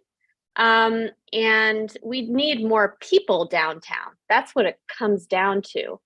The last few months, I've met up with some other cities who do student retention very seriously.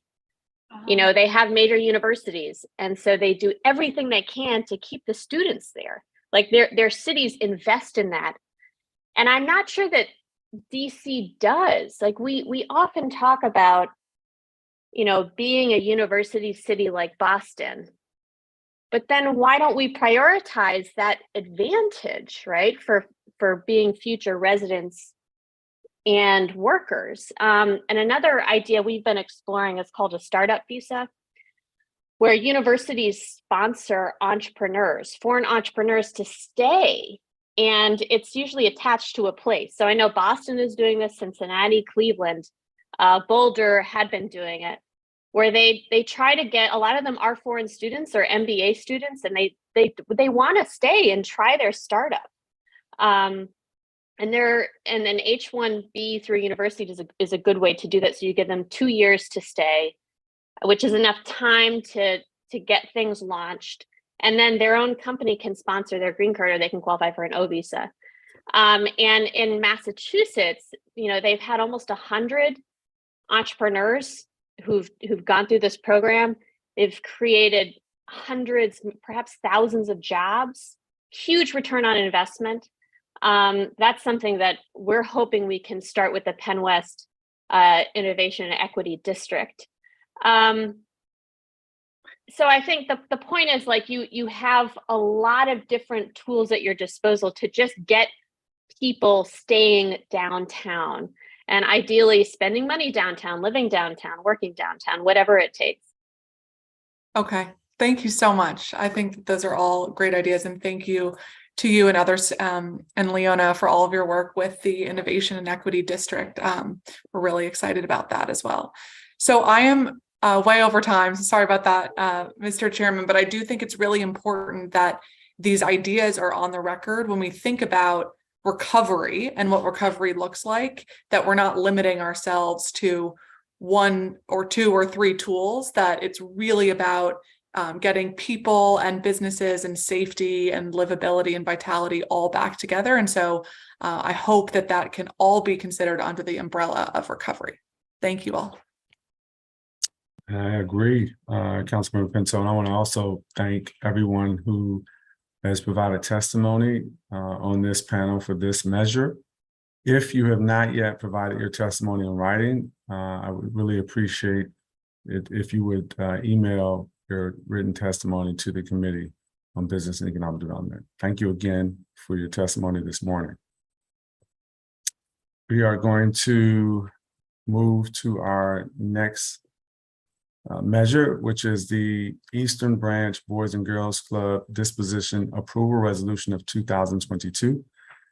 This proposed resolution was introduced on June 24th, 2022 by Chairman Mendelson at the request of the mayor. It was referred to the Committee on Business and Economic Development on June 28th, 2022.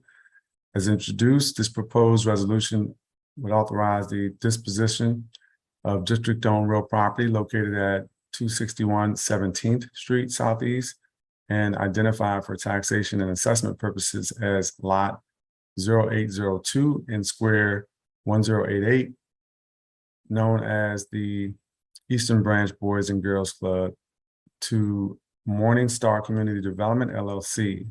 This proposed disposition would allow for the development of an adaptive reuse project of a currently vacant structure.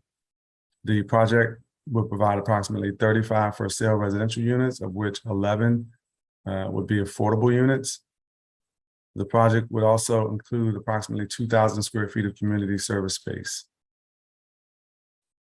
With that, I'm going to turn to our first panel of public witnesses. And just as a reminder, as we're transitioning new witnesses, that each public witness would have 3 minutes to provide oral testimony. If you haven't already, we would appreciate if you provide your written testimony in writing to the committee. And remember to mute your microphone when you are not speaking. And we'll just take another moment to allow staff to invite witnesses.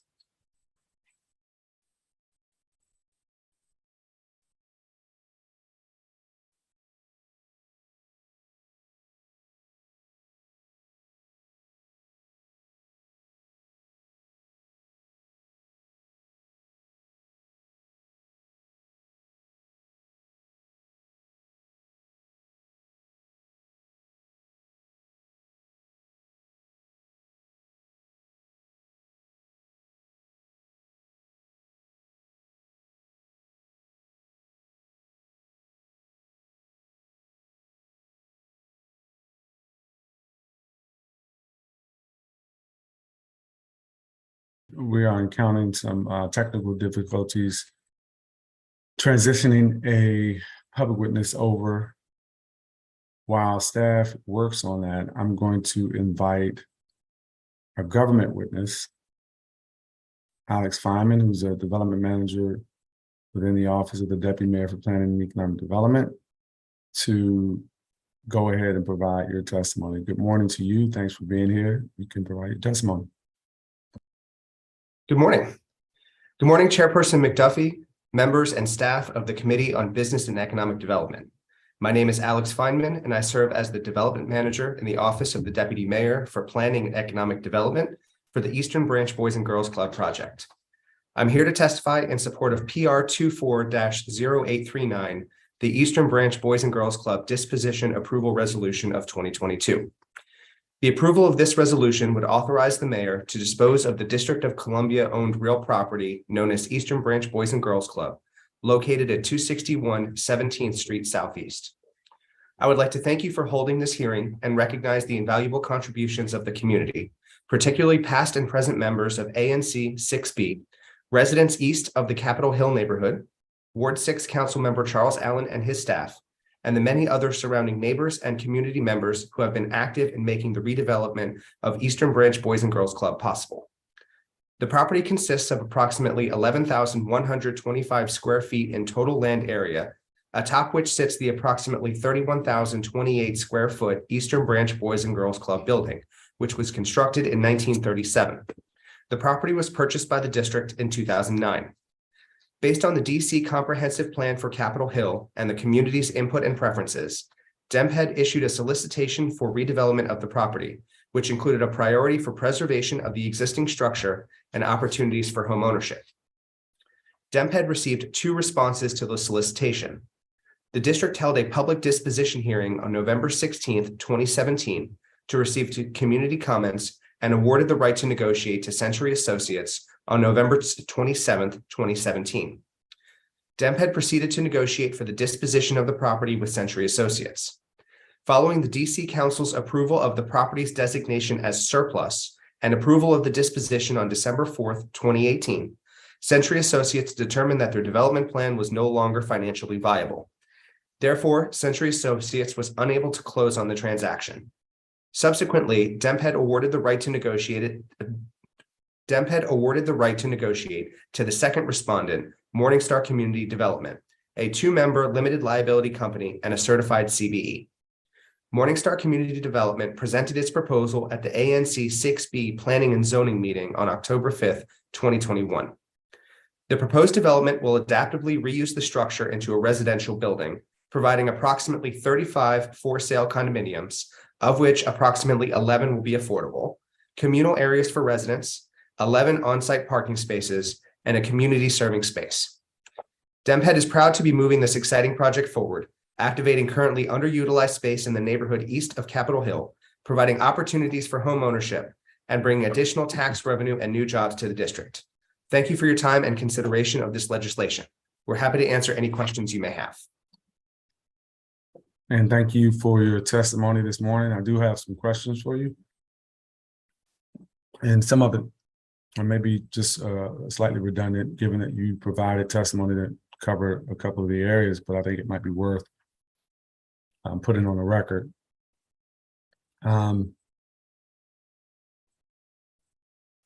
Talk a little bit about the main priority points that were outlined in the RFP that DEMPED issued, and just remind me again and remind folks who might be viewing this, when DEMPED originally issued the RFP for this site. Sure. DEMPED initially issued the solicitation April of 2017. And this was an hour RFP. So DEMPED went out into the community to look for community preferences into what could be on the property. And the main points were the preservation of the structure and opportunities for home ownership. So that's what we added and included in the RFP. Okay, and how many people responded? Two respondents. Okay. And how much, and when did you all make the award? Initial award to Century Associates would have been in 2017, I believe. Okay. And then they decided at what point that the development project was no longer feasible? After we had the council designation of surplus, so we had the surplus hearing and the disposition hearing, it was after that when they determined that it was no longer financially viable. Okay, and at which point you all proceeded to award to the second and I guess the only remaining developer who responded? Correct. Okay, and you all made the decision rather than rebid the project? Correct. Any thought behind that? Is that typically how decisions are made for these types of projects, or any light you can shed on that? This has been a longstanding project, and the community had been anxiously awaiting for the project to happen. So when the first respondent was unable to close on the transaction, yes, we'll turn to the second one. Okay, and in terms of the project and the time frame, when did you all award the project to Morningstar? In 2018. Wait, I'm sorry. No, that's incorrect. I apologize.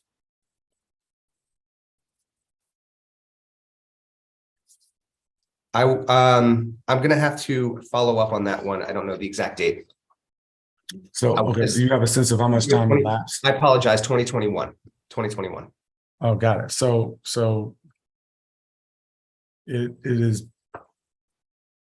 it's been quite some time. since the award to the original developer, the decision by that developer that their project was no longer financially feasible, and then to award to Morningstar. Is there anything that's changed in Morningstar's proposal over that course of time?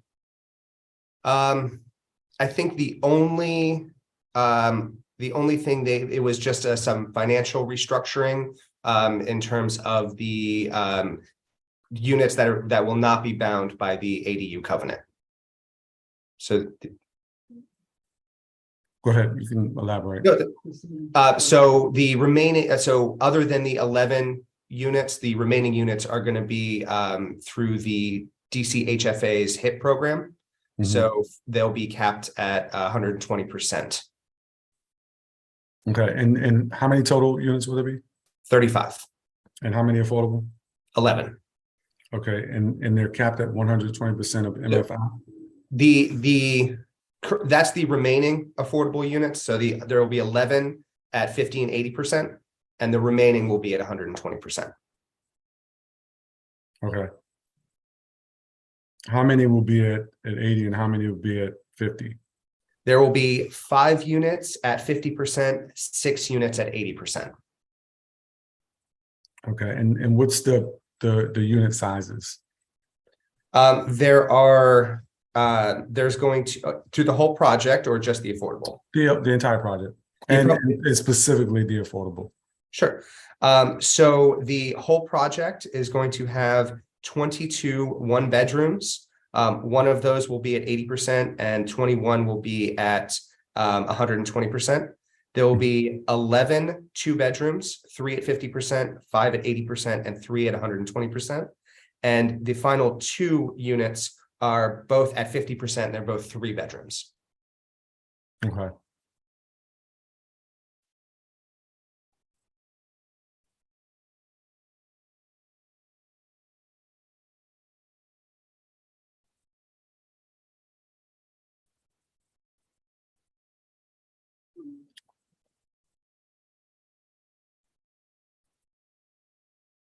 And DC Code 10-801B6 requires a developer to enter into an agreement requiring the developer to contract with CBEs for at least 35% of the contract dollar volume of the project, and at least 20% equity and 20% development participation of CBEs. And has this project met all those requirements? Yes. Okay, and is there a CBE agreement in terms of contracting already in place? Yes, Morningstar has executed a CBE agreement. And has it been approved by DSLBD? Yes, it was and submitted with the legislation package. Okay. And it also satisfies the 20% equity and 20% development participation of CBEs? Yes. Okay. And just to be clear, the committee's done a lot of work in proposing the equitable RFP framework, which, as you know, prioritizes equity ownership, resident-owned disadvantaged businesses. This wasn't something that was an RFP that was issued under the equity RFP framework. Correct. This predates the equity RFP. Okay.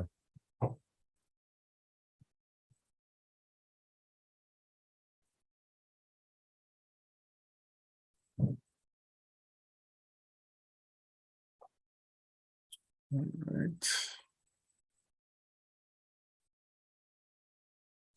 The code also requires that the developer of this sort of project enter into a first source agreement with the district. Has that already been entered into? Yes. Okay. And how does DMPED plan to ensure that the developer adheres to the first source agreement? DOES tracks that compliance. And this is being disposed of as fee simple or ground lease? Fee simple.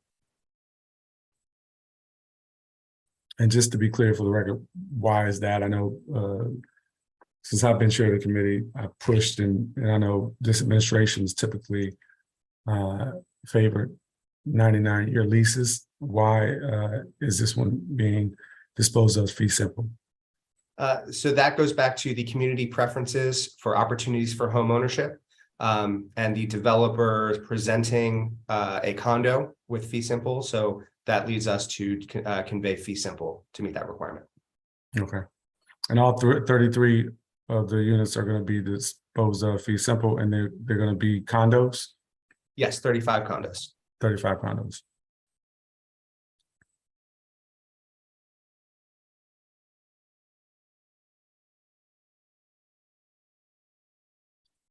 Okay.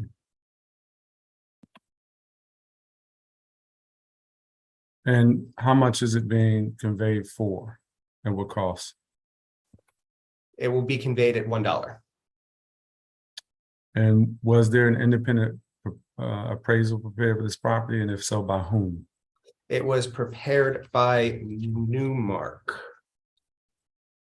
And yes, there was an independent appraisal. Okay, and when was the appraisal completed? It was completed April 26th, 2022.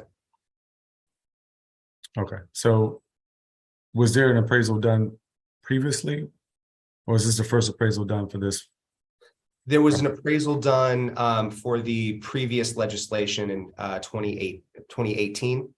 So this was a new updated appraisal.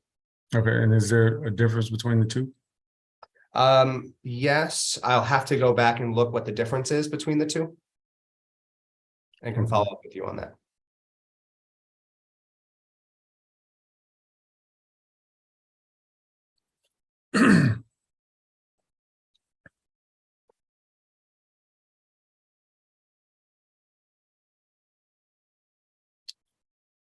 Okay, and if you could explain briefly how an appraiser would reach a value of $1.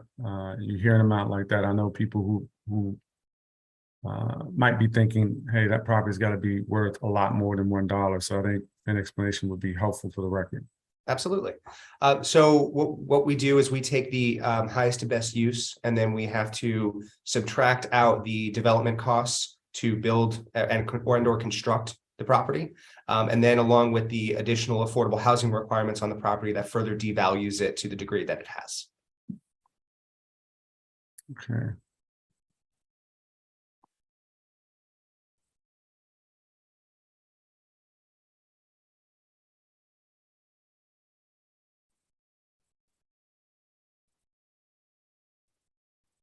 Okay, and this is give me 1 second.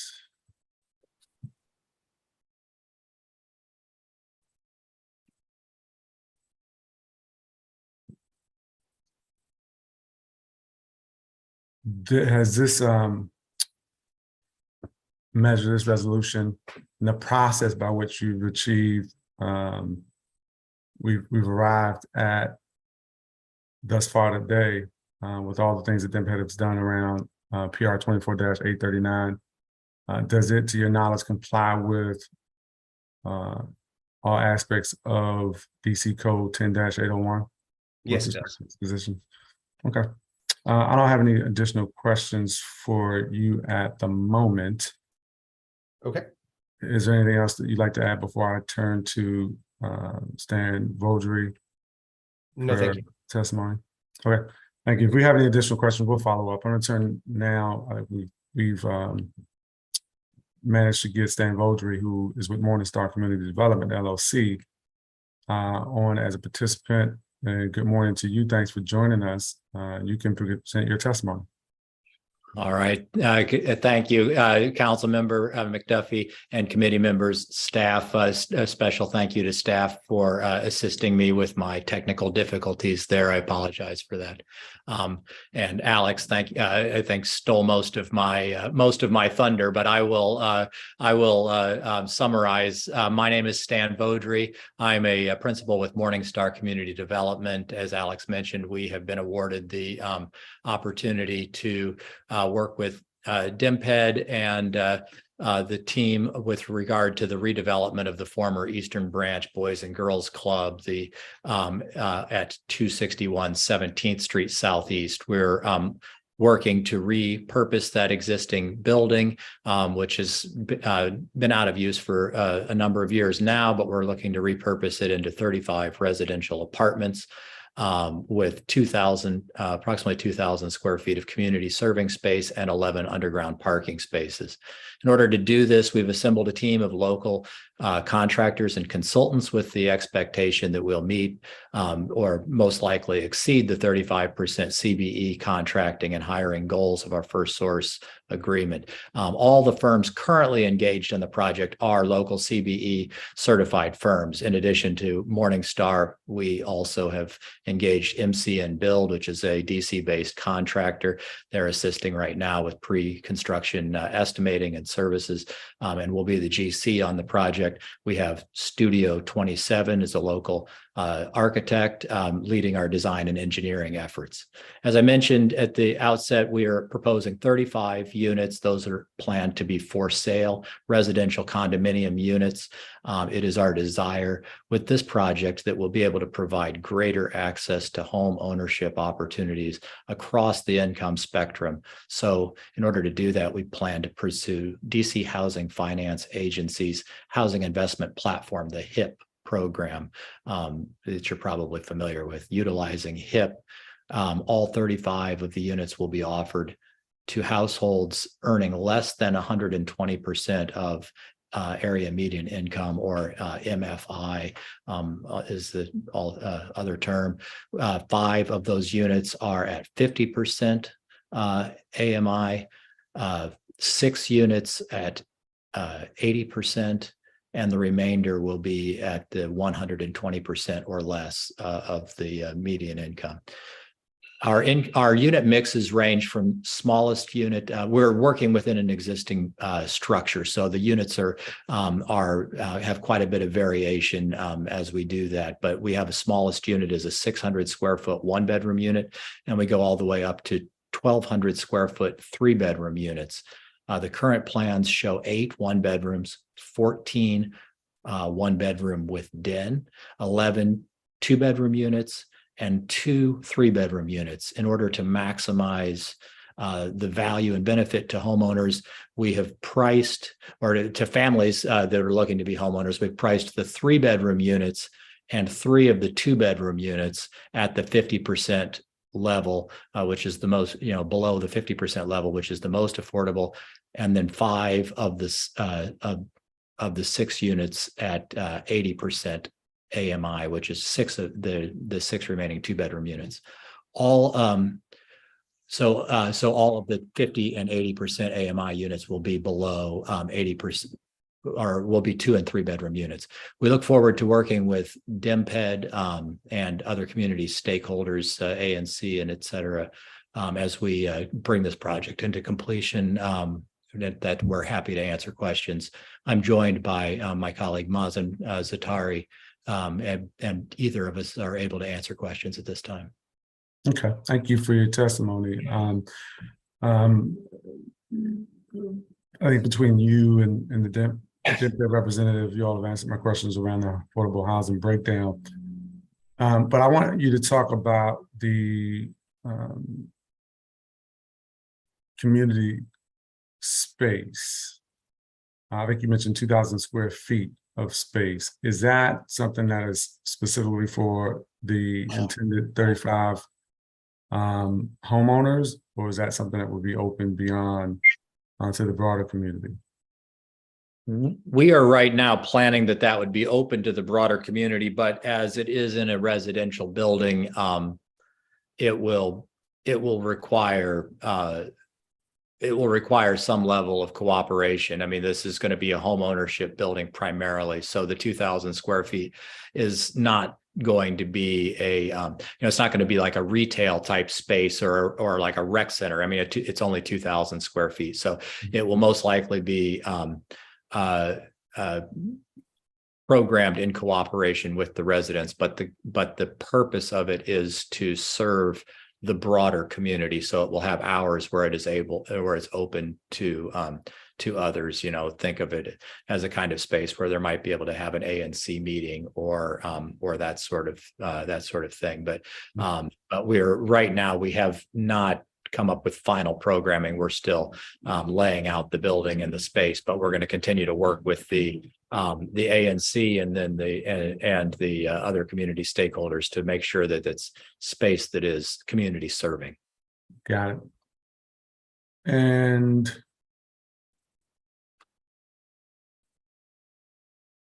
you have already entered into a first source agreement, just to be clear? We have, yes. Okay. And as well, you intend, I believe I heard you say, to exceed the 35% contractor requirement? We're obligated to meet that, and our expectation is that we'll exceed it on most all of the jobs we do. We exceed that. We're committed to CBE and First Source as a CBE firm, local firm ourselves. That's important to us, and it's a part of our mission to continue to do that. So I have comfort saying that we'll exceed it. And in terms of cost, what's the overall cost of the project? And I know I heard you mention HIP financing from DC HFA. Is there any other, or is there any additional funding that you would seek from the District of Columbia? I would expect that the homeowners will likely pursue, many of them will qualify for down payment assistance and other programs. So it's a comprehensive approach that the district has to promote affordable home ownership. So I'm not going to say that there are no others. There were likely to be other sources of funding that will be utilized, but the development financing takes advantage of the HIP program. But like I said, the homeowner likely will be able to take advantage of down payment assistance and other assistance to bring down their cost of ownership. What about the cost of construction, though, or cost of building the project out? Right now, HIP is able to, as our most recent estimates, HIP gets us to the point where we can build the project with construction loan, but costs inflation is real, and costs are continuing to go up as we get closer to the start of construction. We may pursue housing production trust fund or other sources, but we're updating the models regularly, and right now we're not expecting additional source. Assuming that the council moves this legislation, ideally, what is the timeline that you would like to complete this project? We need about 12 months of what I would call pre-development work. We can submit the latest schedule to you, and Alex has that, and we can make sure that you've got it. But just broadly speaking, the existing building is intended to be kept and repurposed as we described. It is not compatible with the underlying zoning. So there is a zoning action that needs to take place immediately, and that timeline is a little beyond our control. So we need to work through that and at the same time we'll be doing design, but we can't get building permits until we update that. So we're going to undertake that first, and then we'll work work through the rest of the design and permitting process. My expectation, as I said, is about, it's about a 12-month process before we doing construction in earnest. Got it. And then in terms of the affordable units,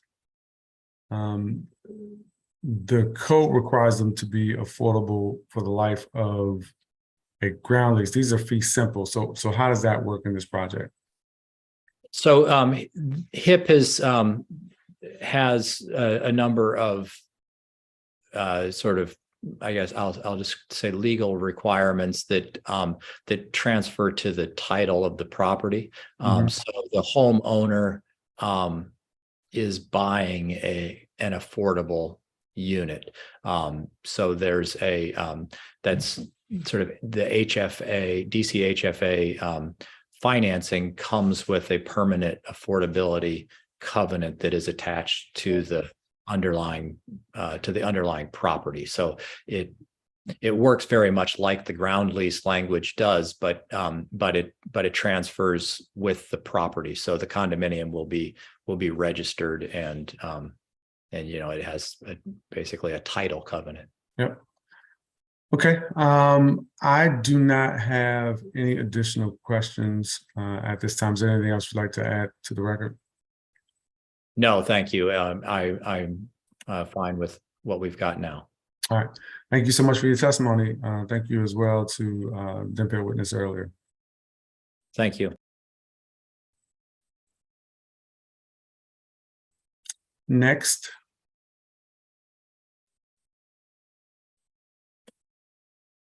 The next measure on the committee's agenda is proposed resolution 24-1035, the Society for Science and the Public Revenue Bonds of Project Approval Resolution of 2022. This proposed resolution was introduced on October 28, 2022 by Chairman Mendelson. The proposed resolution was referred to the Committee on Business and Economic Development on November 1st, 2022. As introduced, this proposed resolution authorizes the issuance, sale, and delivery of up to $25 million in District of Columbia revenue bonds to assist Society for Science. The loan would finance, refinance, or reimburse costs associated with the purchase and renovation of the property at 800 8th Street Northwest.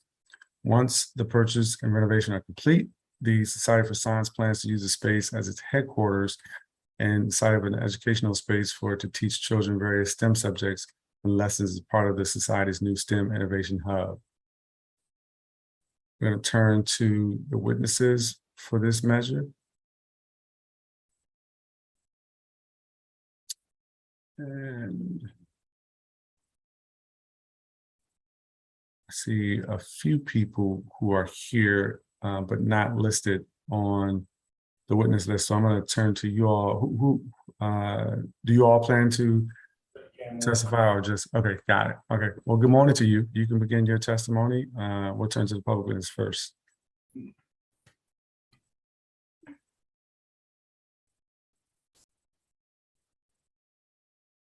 Good morning. Good morning. My name is Maya Ajmera, President and CEO of the Society for Science and publisher of Science News.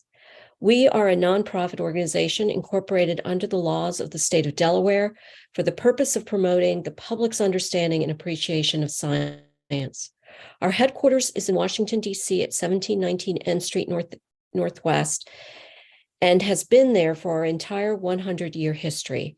With me today is our Chief Financial Officer, Matthew Fuller, Caitlin Goldberg, Chief of Event Planning and Operations, along with our counsel, Andy Spicknall from Ballard Spar, and our advisors, Kevin Quinn from Y River and Gary Goodweather from GME Investments. Society for Science has been dedicated to expanding scientific literacy, access to STEM education, and scientific research for more than 100 years, and seeks to promote the understanding and appreciation of science and the vital role it plays in human advancement to inform, educate, and inspire. We are best known for our award-winning magazines, Science News and Science News Explores, our world-renowned science research competitions, and our suite of outreach and equity STEM programs. I am here on behalf of the Society to request that the District of Columbia approve the issuance of up to $25 million of tax-exempt District of Columbia revenue bonds to help the society complete its acquisition, redevelopment, renovation, and equipping of a new headquarters building located at 800 8th Street Northwest. As of September 2022, the society employs 105 people, 26 of which are district residents. The society has been headquartered in the district for over 100 years, and in that time has offered hundreds of thousands of students from Washington, D.C., the United States, and abroad the opportunity to participate in our programs and science competitions. Those competitions include the Science Talent Search, the nation's oldest and most prestigious math and science competition for high school seniors, which was launched by the society and first sponsored by Westinghouse in 1942, along with what will be called the Thermo Fisher Scientific Junior Innovators Challenge, which is the country's premier science competition for middle school students for the past 25 years. Both competitions take place in the district annually. The society also holds annual middle and high school teachers research conferences in the district, along with a variety of other affiliate meetings.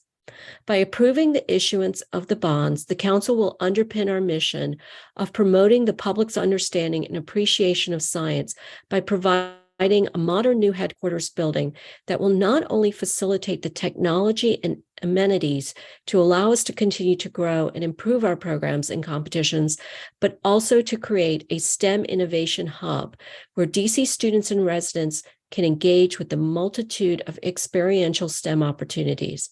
The society respectfully requests that the district approve the issuance of the bonds on its behalf. The bonds, of course, would not constitute a debt or liability of the district, and the bonds would be repaid solely by the Society for Science. We thank you for your consideration. And thank you for your testimony. I just have a few questions. You covered most of the things that I would have asked in your testimony.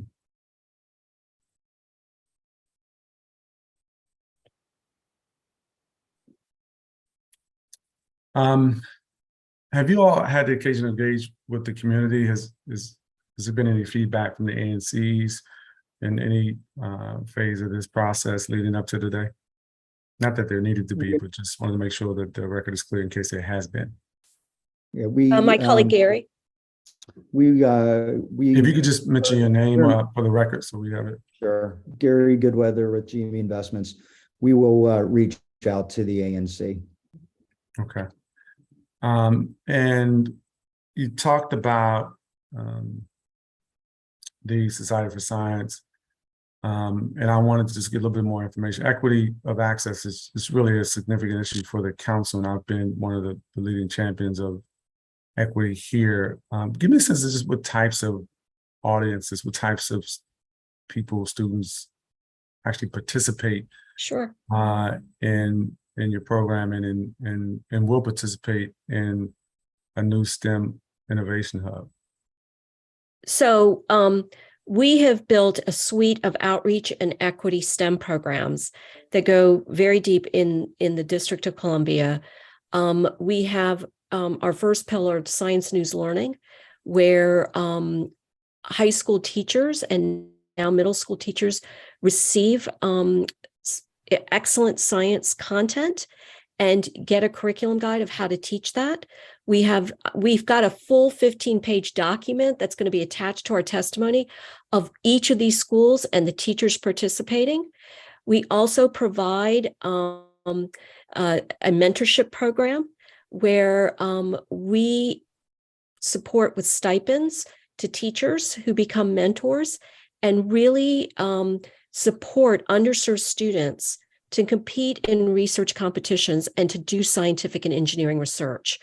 For example, Three Rivers Charter School is a very involved participant. That's an example. Okay. The third are STEM research and action grants.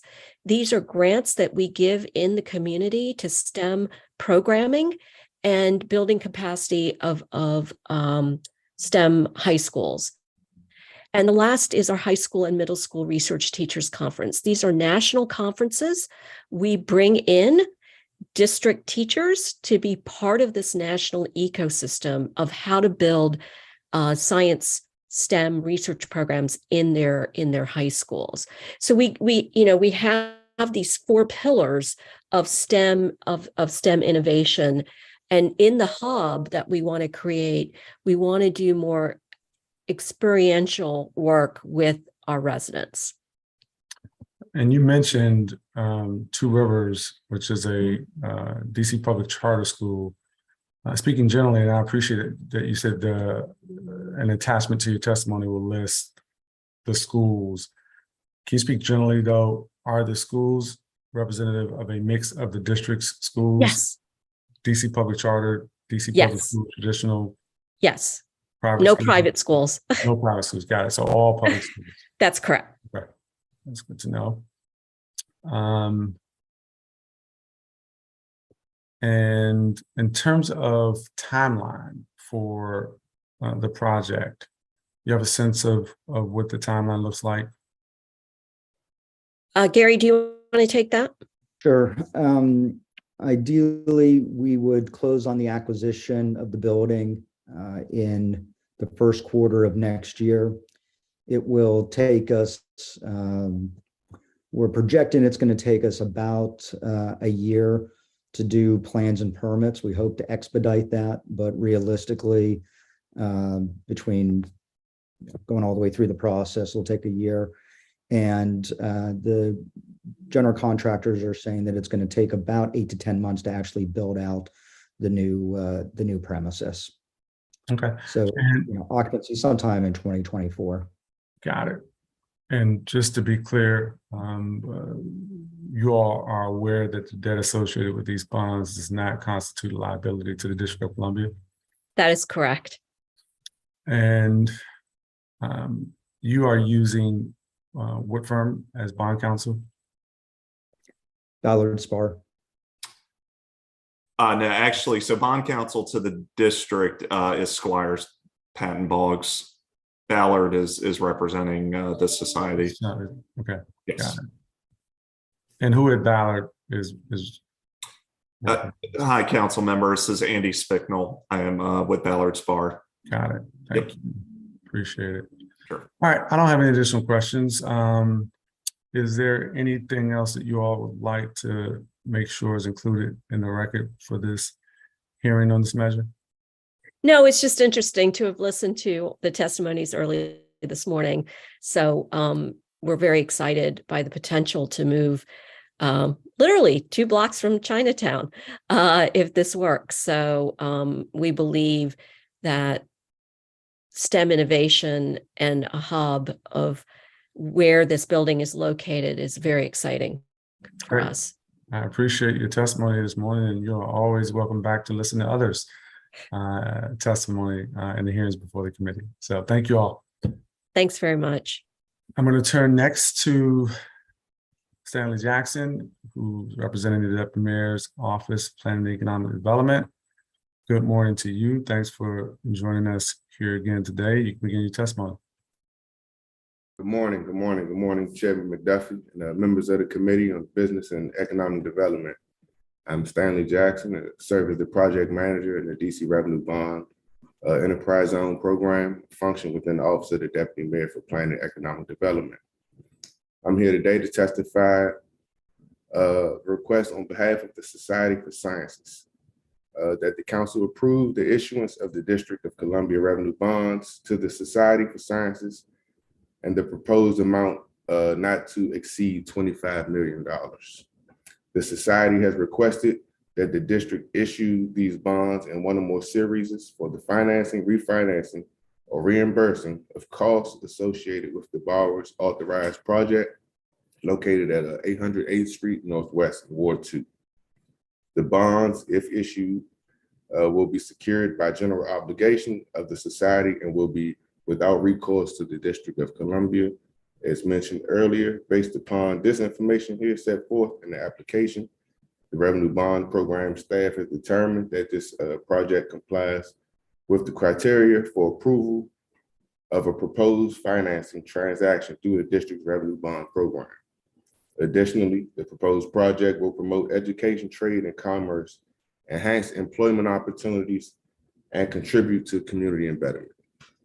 This here concludes my testimony.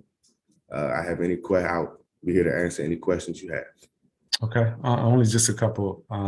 As normal, you all have included in your testimony answers to the questions I would typically ask to make sure that this transaction meets the requirements under DC Code. But I'll ask just a couple of them. To your knowledge, the applicant is aware that debt associated with these bonds does not constitute a liability to the district. Absolutely, absolutely. And you all have determined that they're in a position to repay the debt? Yes, we've reviewed all of their application forms and documents and their financial feasibility.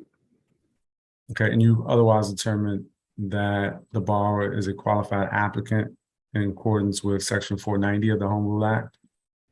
Yes, sir. Okay, and your office has determined that these bonds that are the subject of this resolution will be used to finance a project that is authorized to receive financing through the District of Columbia? Yes, yes. The applicant is a 501c3. Okay. And they already answered this question, but I always like to ask it. Who did DenPIT use bond counsel for this transaction? We have, we're using Squire Patton Boggs, attorney Alethea Nanku is leading from their office on this transaction. All right, awesome. I don't have any additional questions at this time. Is there anything else you'd like to ask before or add to the record before I move on to the next measure? I guess I will, just make a point since you bring it about the ANC. We have reached out to the ANC, so they should be aware of the transaction and the application of the proposed project. Okay, and have they provided any information to your office or to the Society of Science, to your knowledge? Nothing written, just confirmation that they've received the application. Got it. All right. Well, let us know if anything changes with respect to ANC's feedback. Just circle back with the committee. Otherwise, I don't have any additional questions at this time. Thank you. Thank you.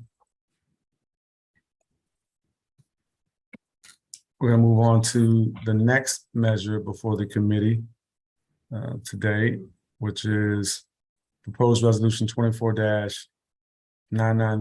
the Provident Group Bison Property Inc. Revenue Bonds Project Approval Resolution of 2022. This proposed resolution was introduced on October 17th, 2022 by Chairman Mendelson. It was referred to the Committee on Business and Economic Development on October 18th, 2022. As introduced, this resolution authorizes the issuance, sale, and delivery of up to $500 million in District of Columbia revenue bonds to assist Provident Group Bison Properties, Inc. in financing, refinancing, or reimbursing the costs associated with the acquisition of 4 Howard University student dorms. After acquisition, these properties would be maintained by Provident Group Bison Properties, Inc., who will be responsible for future management, upkeep, and renovation of these dormitories and residence halls. I'm going to turn to our witness for this measure, and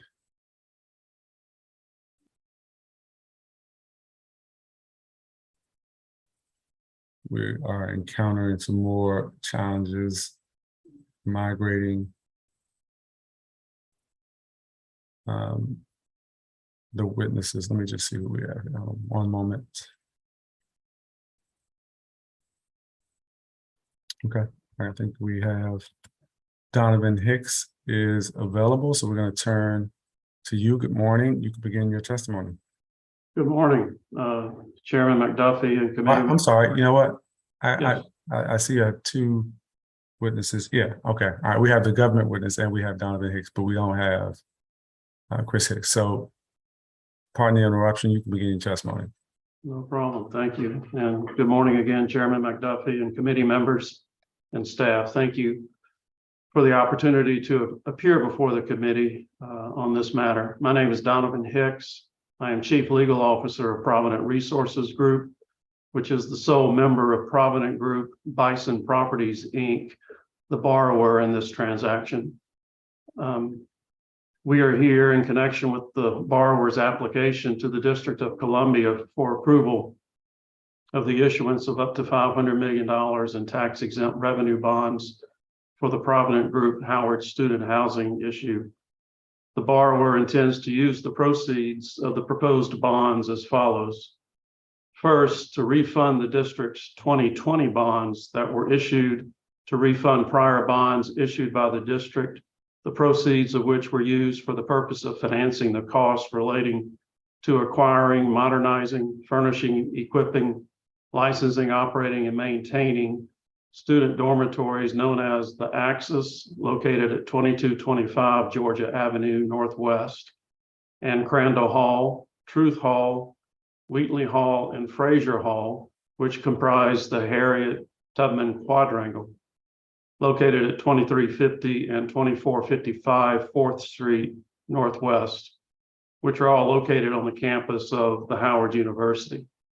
Second, the proceeds will be used to finance and refinance the cost related to acquiring, modernizing, furnishing, equipping, licensing, operating, and maintaining the student dormitories known as East Tower Project, West Tower Project, Drew Hall, and Cook Hall, located at 2251 Sherman Avenue Northwest, 500 Harvard Street Northwest, and 511 Fairmont Street Northwest, and the Mary M. Bethune Annex, located at 2225 4th Street Northwest, Washington, D.C. The above facilities will be operated and managed by the borrower, Howard University, and their respective agents. All of the facilities will be used by borrower and Howard University in connection with their educational purposes and in a manner designed to promote and support the functions of Howard University by providing safe, convenient, and affordable dormitory and residence halls, including property, equipment, and furnishings functionally related and subordinate thereto for Howard University students. The borrower is the District of Columbia nonprofit corporation and is exempt from the payment of federal income tax under Section 501A of the Internal Revenue Code of 1986 as amended as an entity organized under Section 501c3 of the code. The borrower is a supporting organization of Provident Resources Group, Inc., which is a Georgia nonprofit corporation. Provident is an established national 501c3 organization committed to the development, ownership, and operation of state-of-the-art facilities across the country that serve to advance education, lessen the burdens of government, promote healthcare, meet the needs of the elderly, and relieve the poor through the provision of safe, decent, and affordable housing. Through its Education Resources Division, Provident has worked closely with colleges and universities to address various infrastructure and programming needs. To date, Provident has developed facilities providing more than 22,000 beds of student housing for the benefit of colleges and universities in 11 states and the District of Columbia, including more than 4,500 beds on the campus of Howard University. Founded in 1867, Howard University is an independent, nonprofit, coeducational, non-sectarian institution of higher education, located principally on 3 campuses in the District of Columbia and 1 in Maryland. Howard University's mission is to provide an educational experience of exceptional quality at the undergraduate, graduate. Mr. Hicks, I'm going to jump in. You're over your time, and I appreciate the history of Howard and really familiar with it. And so I want to just ask a couple of questions relevant to the measure before us. I'd like to start off just in terms of like community input or feedback. Have you all had occasion to engage with any ANCs or civic leadership? Have you received any input from any community leaders about this project? Well, I would have to defer to Howard University for that. I know this is a refinancing principally. I know that Tony Freeman and his staff helped to take those steps. I know Provident has not with respect to this particular refinancing, since there isn't any new construction or anything going on. Got it. And when do you all ideally foresee closing on this financing? We have scheduled a closing for December 15 this year. Okay. All right.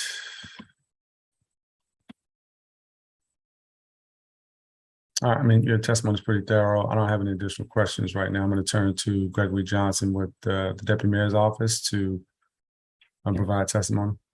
Actually, you know what? Let me just ask. You do understand, Mr. Hicks, that the debt associated with these bonds would not constitute a liability to the District of Columbia? Yes, sir. Okay. We've done a few projects for Howard through the district and are well aware of that requirement. Okay. And you do represent to the committee today that you're able to service the debt resulting from the proposed bond financing? Yes, sir. Okay. I'm going to turn to Gregory Johnson. Good morning to you. You begin your testimony. Good morning, Chairman McDuffie and members of the Committee on Business and Economic Development. I am Gregory Johnson, and I serve as Project Manager in the DC Revenue Bond Enterprise Zone Program, a function within the Office of the Deputy Mayor for Planning and Economic Development. I am testifying today to request on behalf of Provident Group, Bison Properties, Inc., that the council approve the issuance of District of Columbia revenue bonds to Provident Group, Bison Properties, Inc. The proposed revenue bond issuance would be in one or more series in an amount not to exceed $500 million. Provident Group, Bison Properties, Inc. has requested that the District of Columbia issue up to $500 million District of Columbia revenue bonds in one or more series to authorize and provide for the loan of the proceeds of the bonds to assist Provident Group, Bison Properties, Inc. in the financing, refinancing, or reimbursing of costs associated with an authorized project pursuant to Section 490 of the District of Columbia Home Rule Act. The bonds if issued will be secured by a general obligation of Provident Group, Bison Property, Inc., and will be without recourse to the District of Columbia. Based upon the information set forth in the application, the Revenue Bond Program staff has determined that the proposed project complies with criteria for approval of a proposed financing transaction through the district's Revenue Bond Program. Additionally, the proposed project will promote education, trade, and commerce, enhance employment opportunities, and contribute to community betterment. This concludes my testimony, and I'm available to answer any questions that you may have. Thank you.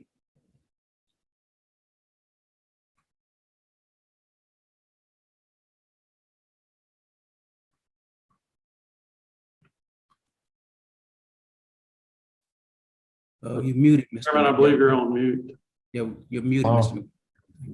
Didn't know that. Thank you. Has your office determined that the borrower is a qualified applicant in accordance with Section 490 of the Home Rule Act? Yes, they're 501c3. And your office has determined that these bonds will be used to finance a project that is authorized to receive financing through the district? Yes. And you also determined that the borrower is able to service the debt resulting from the proposed financing? Yes. And who is borrower's counsel on this project, and who is bond counsel for DEPED? Yeah, the bond counsel is Oric. Yeah, Oric, Harrington, and Sutcliffe with Darren Glimpf as the lead. And there's several attorneys for Howard University. Okay. Borrower's counsel.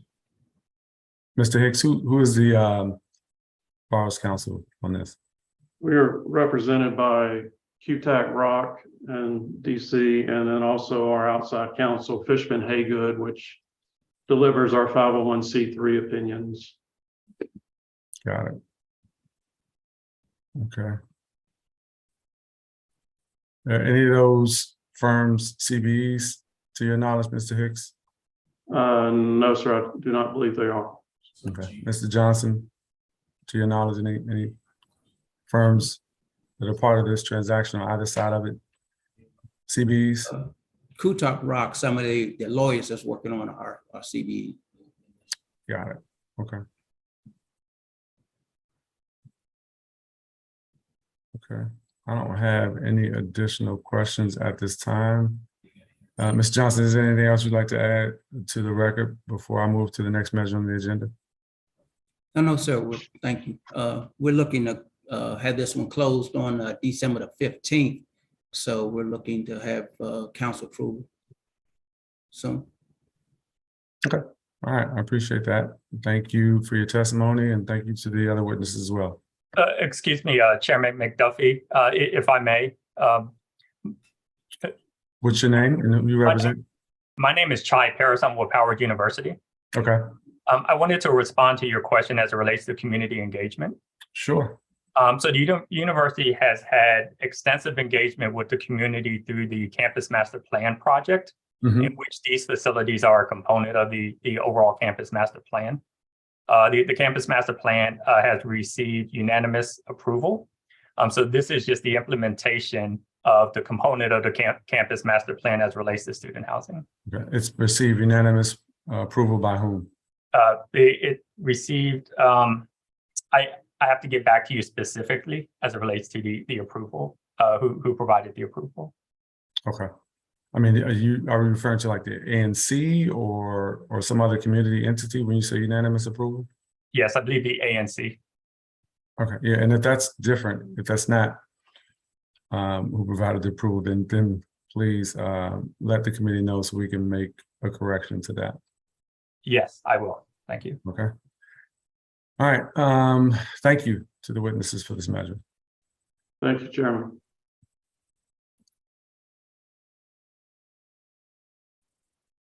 Next, we are going to move on to hear testimony on the Howard University Property Tax Exemption Clarification Amendment Act of 2022, which is Bill 24-1089. This measure was introduced by Chairman Mendelson and myself actually on October 31st, 2022, and was referred to the Committee on Business and Economic Development on November 1st, 2022. If approved, the bill will provide a real property tax exemption and other relief for a college dormitory located at 500 Harvard Street Northwest. And we will turn to first witness for this measure. And that's Rashad Young with Howard University. And good morning to you, Mr. Young. You begin your testimony when you're ready. Thank you. Good morning, Chairman McDuffie and members of the committee. My name is Rashad Young. I'm Senior Vice President and Chief Strategy Officer at Howard University. I bring you greetings on behalf of our president, Dr. Wayne Frederick. I appreciate the opportunity to testify on behalf of the university on Bill 24-1089, the Howard University Property Tax Exemption Clarification Amendment Act of 2022. This bill will address a property tax liability that we believe was unfairly applied to the Drew Hall student housing facility. As background, Charles Drew Hall has continually been used as a dormitory, serving an all-male freshman population of Howard University since its original construction in 1957. Drew Hall is approximately 88,000 gross square feet, consisting of approximately 330 beds, and first appeared in Howard University's 1951 campus master plan and has remained in all subsequent campus master plans, including the most recent, as an existing dormitory and student housing building. In 2017, the university completed a transaction focused on improving the housing environment for its student scholars. To implement the transaction, the university created a wholly owned title holding company, Howard Dormitory Holdings I, LLC, and the dormitories known as Howard Plaza Towers, Drew Hall, and Cook Hall were all transferred by a single deed from the university to Howard Dormitory Holdings 1. The recording of the deed associated with this transfer triggered the imposition of taxes for Drew Hall, even though Section 47-1002-31 of the DC Code permits title holding companies such as Howard Dormitory Holdings to be entitled to the same exemption as the university. At the time of the recording of the deed, Howard submitted to OTR Form FP300 the application of exemption from DC property tax, stating Section 47-1002-31 as the basis for property tax exemption for all of the dormitories, including Drew Hall. In the interest of time, Mr. Chairman, I'm going to get to what this bill actually does. Bill 24-1089, as introduced, along with our requested revisions, accomplishes the following. Corrects the Drew Hall property tax issue retroactively. Hall has approximately $1.7 million in property tax liability beginning with the 2017 tax year. The bill will also clarify and correct Drew Hall's property tax status prospectively. The legislation makes clear that Drew would be exempt from property taxes so long as it is used for purposes set forth in the charter of Howard University. Lastly, the bill presents clarifying language with respect to the use of subsidiaries and Howard University partnerships with other tax-exempt entities. If I can just have 10 more seconds, Mr. Chairman. It's critical to note that this request is not a typical request for tax abatement and exemption. Unlike other requests, there's existing law in DC Code that speaks directly to Howard University's exempt status. We strongly believe that this legislation that is currently in place enables these types of organizational structures like we have to proceed as exempt from taxation, and thereby should have avoided the imposition of taxes on the Drew Hall dormitory. Thank you, Mr. Chairman and members of the committee, for your time and consideration. I'm available to answer any questions you or the members may have, and my full testimony has been submitted for the record. Thank you for your testimony. I do have some questions.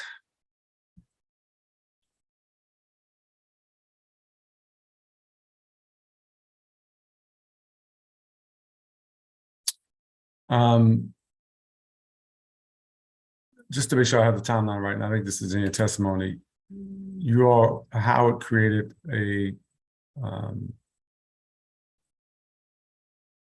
or had a transaction regarding Drew Hall and created a wholly owned title company in 2017. You're muted. My apologies, that's correct, Councilmember. That in 2017, we created a wholly owned subsidiary of Howard University. Okay. And the imposition of taxes occurred after a visit from the District of Columbia. I think the office of is it DCRA or is it the office of the Chief Financial Officer? So we recorded this transaction in 2017 and filed for the exemption. In 2019, the Office of Tax and Revenue contacted Howard University to essentially revisit the tax classification of the properties in the holding company. And then it is at that time that they imposed taxes from 2017 forward. But they did that notification in 2019, 2 years after the wholly owned subsidiary was created. Okay. And was there any specific triggering event that you're aware of that prompted? We are not aware, to the best of our knowledge, OTR or representatives from their general counsel office indicated they had reopened the file related to Howard Dormitory Holdings 1, and we're not sure what the cause of that was. Okay.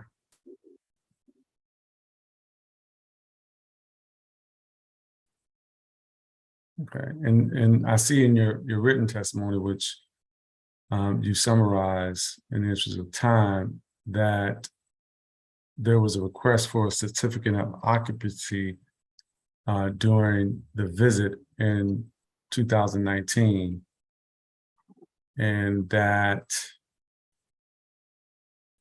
the application was incomplete because the C of O was not included in it. Is that accurate?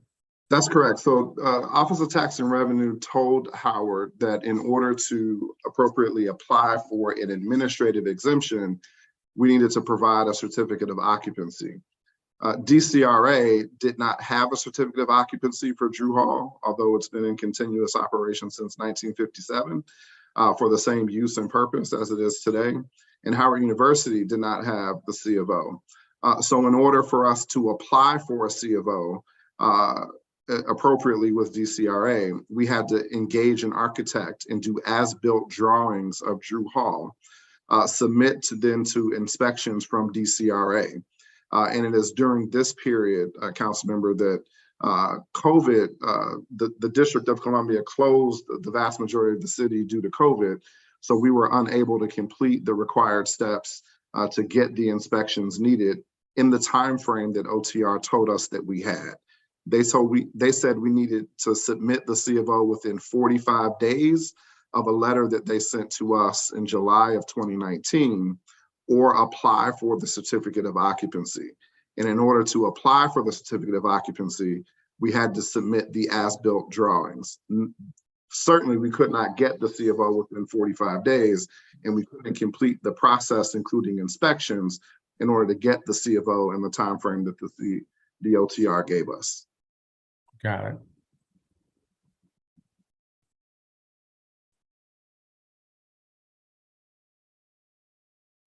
And just to be clear, and you mentioned this in your testimony, but it is generally acceptable method for a university to finance mission-supported projects in the way that you all have done here in terms of transferring the real property from a tax-exempt entity to a wholly owned subsidiary of Howard? Absolutely. So DC Code 47-1002, paragraph 31, specifically talks about the creation of LLCs or title holding companies of tax-exempt parent organizations for a similar purpose for which we created the LLC. So the code contemplates these kinds of structures to exist and gives, we think, very clear guidance or rights to the tax exemption that we're claiming under 47-1002 for the LLC that we created. Okay.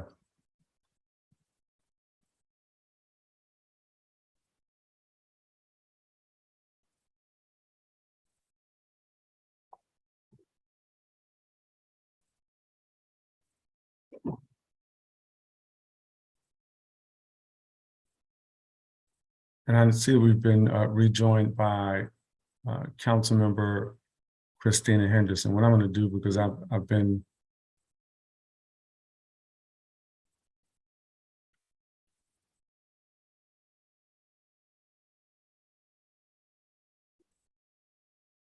I'm gonna turn to Christina Henderson for around staff 7 minutes, and I'll come back because I'll have additional questions before we go to our government witness. Okay, thank you, Councilmember McDuffie. I'll be very brief. I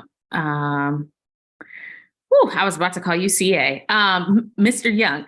Yes, ma'am. Thank you for being here today and for your testimony. I just had a quick question in terms of a couple of quick things.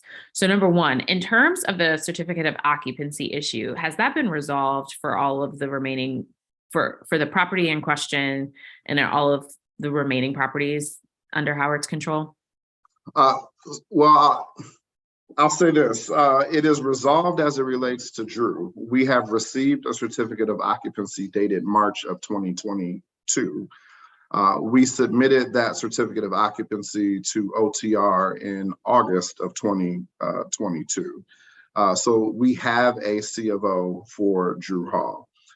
For the other properties within the title holding company, when the issue was originally raised to us in 2019, the OTR initially took the position that they also intended to tax Howard Towers Plaza. We were able to submit the certificate of occupancy for Howard Towers Plaza, and so it is tax exempt at this time. So we resolved that issue. OTR has never asked us about Cook Hall, which is the third property in the title holding company. I don't know if we have the certificate of occupancy for Cook. We have not been asked for it to date.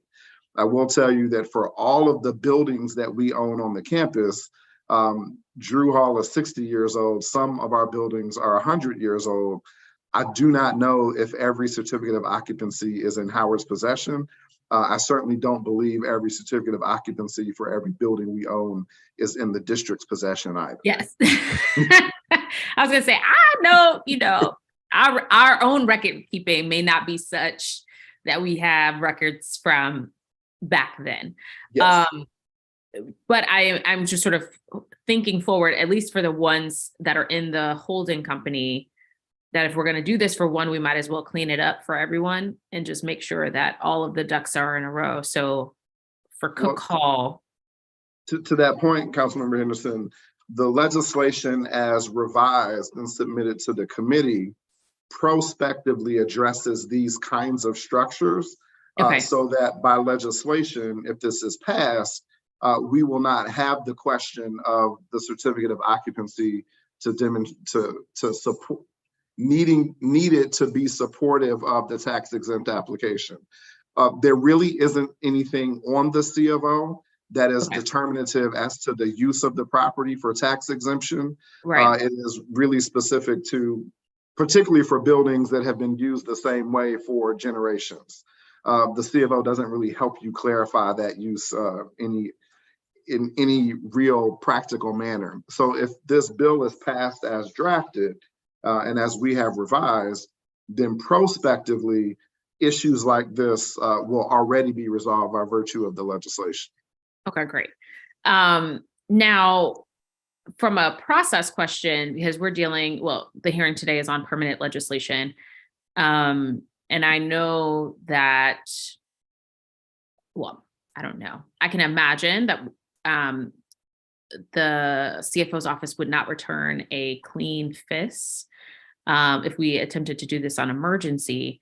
So I'm curious in terms of the university's plans for the gap here in terms of your January deadline, even though this is something that we could pass and then budget for to take care of in early 2023.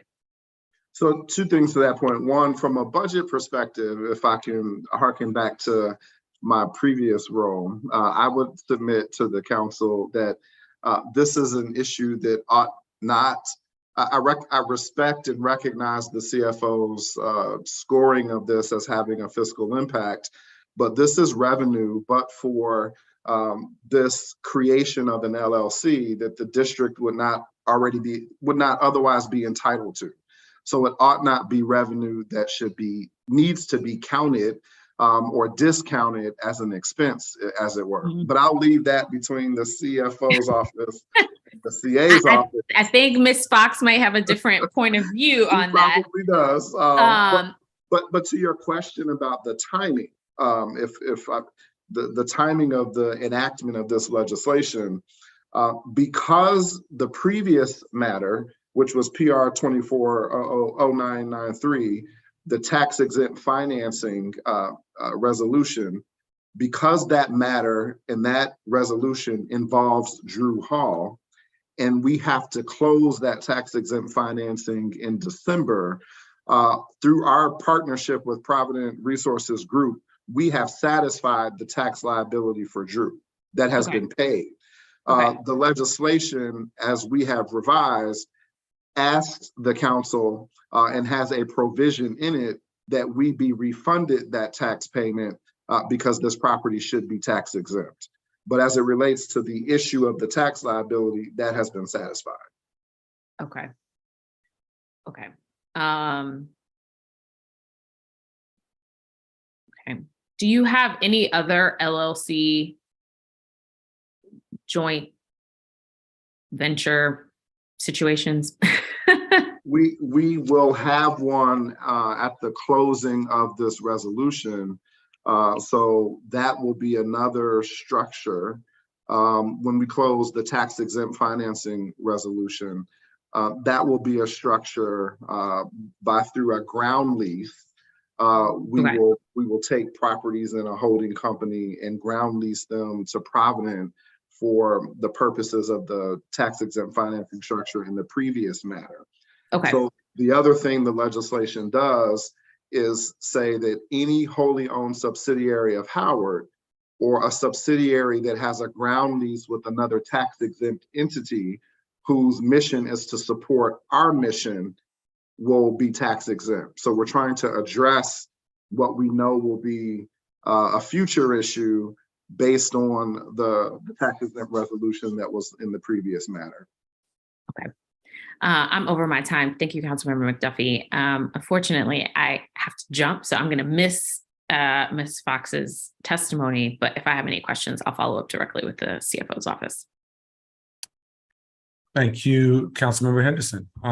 Just one last question, Mr. Young. Is there the committee, I know you had made some suggestions in terms of how the legislation is drafted, and it uses the term affiliate as opposed to the term subsidiary. Is there any reason why one is preferred over the other?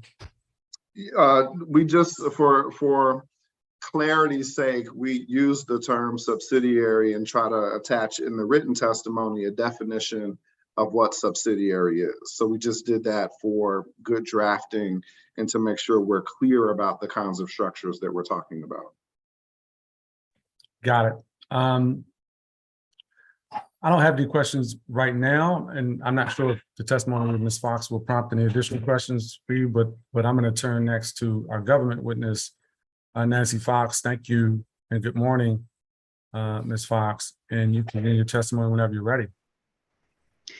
Good morning, Chairman McDuffie. I just got in the morning under the wire here. Good morning, Chairman McDuffie and members of the Committee on Business and Economic Development. I am Nancy Fox, a Senior Policy Analyst in the Office of the Chief Financial Officer's Office of Finance and Treasury, or OCFO. I am pleased to testify for the OCFO on Bill 24-1089, the Howard University Property Tax Exemption Clarification Amendment Act of 2022, which we'll call the bill. The bill will forgive current real property tax liabilities and provide a tax exemption starting January 1st, 2023 for the real property at 500 Harvard Street Northwest, so long as the property is used for the purposes set forth in the Charter of Howard University or for uses consistent with the educational, social, and community-oriented mission of Howard University. This property is known for tax and assessment purposes as Lot 15 and Square 3055. Drew Hall, a Howard University residence hall housing approximately 320 students, is located on the property. Howard University transferred Drew Hall to Howard Dormitory Holdings 1, LLC, we'll call it the LLC, a title holding entity of which Howard University is the sole member in 2017. The LLC applied for an administrative exemption for the property. However, an administrative exemption could not be granted for Drew Hall because the LLC did not provide a certificate of occupancy authorizing the building for dormitory use, a requirement to qualify for the administrative exemption. The LLC did not reapply for the exemption, and Drew Hall has accrued unpaid tax liabilities, including interest and penalties, since 2017. And I acknowledge the comment from Mr. Young that they have paid that past tax liability.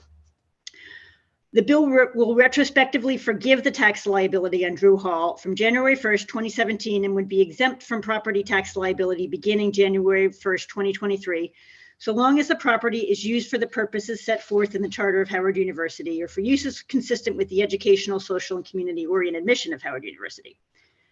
The bill also appears to extend the existing exemption on Howard University's real and personal property to include property leased by Howard University or its affiliates or sold by the university, title of which may be in the name of its affiliates. These provisions of the bill are not covered in the financial analysis described in my testimony or in the tax abatement financial analysis prepared by the OCFO. The language of this provision is unclear and may create administrative difficulties for the Office of Tax and Revenue. The OCFO is available to assist in clarifying this language to better reflect its intended application, thereby facilitating administration of the exemption. The OCFO evaluated Howard University's audited financial statements for its fiscal years 2019 to 2021. These financial statements include the revenue and expenses for Drew Hall. Based on the OCFO's review, Howard University demonstrates sufficient operating revenues, net of operating expenses, to pay its estimated real property tax liabilities on the property retrospectively and prospectively without undue financial hardship. Therefore, the OCFO finds that a real property tax exemption and forgiveness of existing real property tax liability are not financially necessary. While a separate fiscal impact statement will be prepared, the estimated value of the exemption is approximately $2.5 million in the financial plan period. Of this amount, approximately $1.7 million is the outstanding tax liability on the property through fiscal year 22. An additional $8.3 million is the estimated value of the exemption for 25 years subsequent to the financial plan period. Thank you for the opportunity to testify. This concludes my testimony, and I am happy to answer any questions you have at this time. I also want to acknowledge my colleague, Basil Ficina from the Office of Tax and Revenue, who's also on the panel and is available to answer questions. Thank you, Ms. Fox and Mr. Ficina. Let me just ask a question that I guess,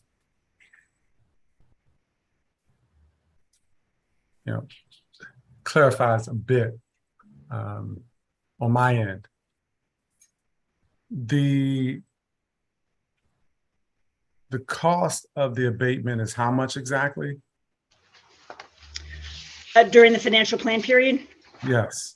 It is approximately $2.5 million. And if you give me a moment to pull up the TAFA, I can give you the exact amount that we have in that document. That's fine, yeah, if you want to do that. But I guess my question is, prior to the assessment that was made after determination that neither the city or Howard was in possession of the certificate of occupancy, prior to that assessment, was this property taxed? No, not to my knowledge. Okay. And had Howard University or the district had in its possession a certificate of occupancy, the property would have continued to be exempt from taxation?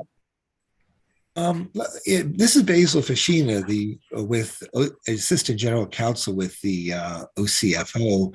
I can address that. The property, when Drew Hall was owned by Howard University, it was exempt under Howard University's exemption, which is a specific legislative exemption. Okay. And so the certificate of occupancy wouldn't have been an issue. Once the property was transferred to the title holding company, it became subject to the administrative exemption rules. It had to apply for an administrative exemption under subsection 31, as Mr. Young noted. And one of the requirements for getting an administrative exemption is that the property has to have a certificate of occupancy authorizing use for the exempt purpose. So when the LLC couldn't provide us with a copy of the certificate of occupancy, the application was incomplete. We sent them a letter, noting that they needed to provide us with the C of O or show us that they were working on getting the C of O. And when we did not get any response, or there was no further action on that, we were obliged to deny the exemption. And so that really is the reason that the property was not granted an exemption. It just didn't satisfy the generally applicable rules that every applicant for an administrative exemption has to meet. And so that is why the certificate of occupancy prevented it from getting an exemption in this case. Okay, I appreciate that explanation. That's helpful. Is there anything in the OCF's possession that would suggest that the LLC or the entity seeking the exemption would not be entitled to it, but for the lack of a certificate of occupancy? Yeah, I think that was the problem with that particular application. We did get the applications for the Howard Plaza and Cook Hall, and they had certificates of occupancy, so we were able to approve those exemptions. I think Drew Hall, the reason that it was denied was because it didn't have a complete application, didn't have a C of O. Now, if they wanted an administrative exemption on that, I think that they would need to file a new application, file all the paperwork, including the C of O, and then we could process that. But I understand that the property is slated to be transferred back to Howard University as part of this Bison Properties financing transaction. Okay. I mean, I'll ask Mr. Young about that, but I just want to make sure that the committee understands where things are and what documents are outstanding. So you're saying, Mr. Pacina, that a new application by Howard specifically for Drew Hall would be necessary at this point? Yes. Okay. Is that your understanding, Mr. Young? If we were to have to follow the administrative process, it is, yes, that's my understanding. All right. But in terms of the legislation, you had mentioned, or Ms. Fox in the testimony of the OCFO had mentioned, I thought I highlighted it, but I think I may have lost it. You had suggested that there may be some clarifying language required in that the OCFO would be open in assisting with. Yeah, you said that the language of this provision is unclear and may create administrative difficulties for OTR. The OCFO is available to assist in clarifying the language to better reflect its intended application, thereby facilitating administration of the exemption. Is that something that you want to put on the record now? Is that something that you think will require a little bit of engagement by the committee? What's the thought there with that testimony? Yeah, I think that, we certainly would like to engage with the committee on that, because there's been prior drafts of this bill floating around, and we helped draft work on those, and we'd certainly be happy to assist in drafting on this bill as well for the committee to mark up. Okay.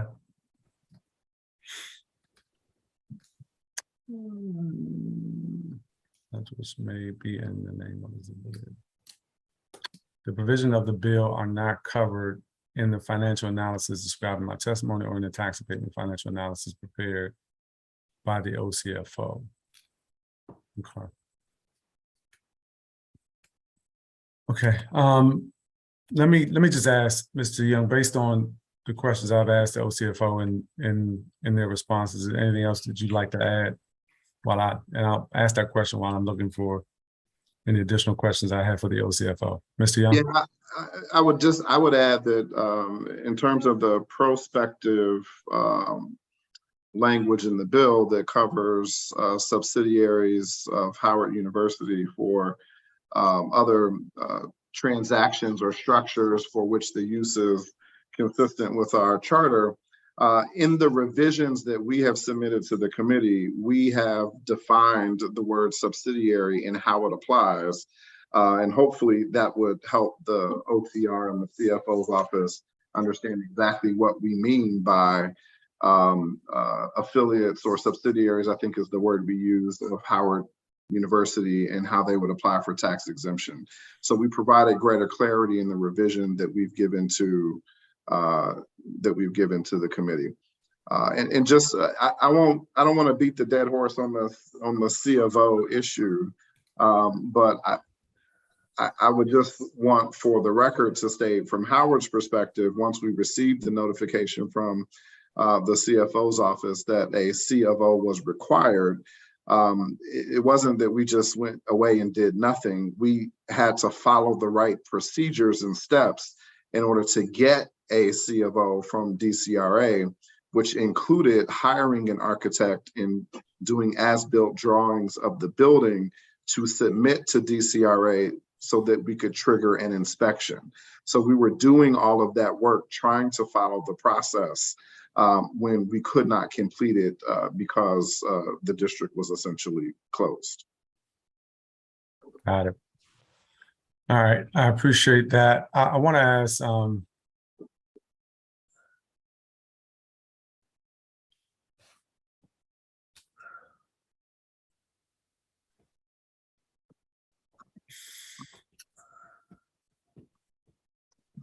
I want to ask just the OCFO, either Ms. Ficino or Ms. Fox.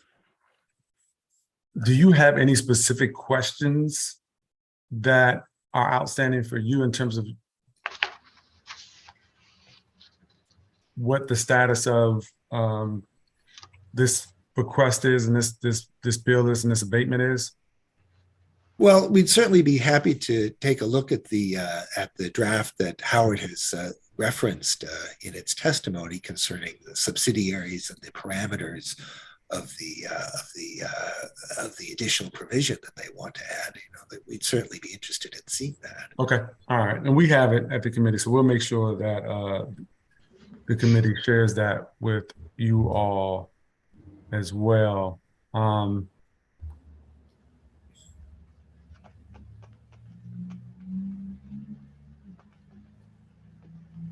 And there was a tax lien placed on Drew Hall? Yeah, the property went to a tax sale this past summer, and the lien was sold. But if the tax liability has been paid, you know, that may clear up the tax sale. There might be some other small fees or whatever that might be involved. But we'll certainly take a look and see how the tax payment will affect the tax sale status of the property. It may clear it up. Got it. Okay. Any additional information that you'd like to provide the committee, Ms. Fox or Mr. Ficino? No, sir. Okay, and the committee owes you some follow-up in terms of the language. And we look forward to doing that. Any additional information that you would like to provide to the committee at this point, Mr. Young? No, Mr. Chairman, thank you. Okay, and we have some outstanding questions that we'll be asking too. But I want an opportunity to speak with the staff on the committee, and then we'll follow up with both of you on this. Very Okay? well. All right. Thanks so much. Thank you. Thank you.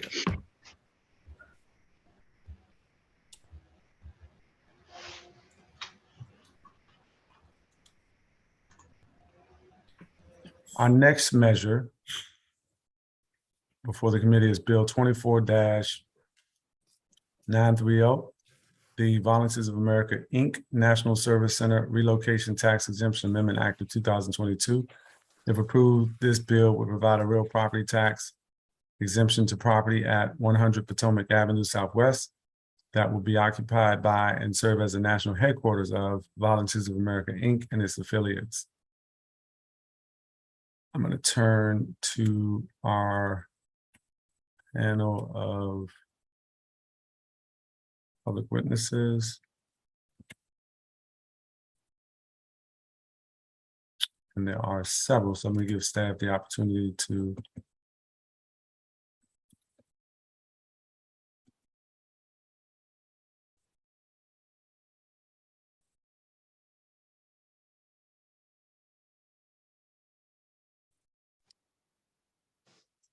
and I see that Mike King, President and CEO of Volunteers of America, has appeared. So I will turn to you and say good afternoon and allow you to begin your testimony when you're ready.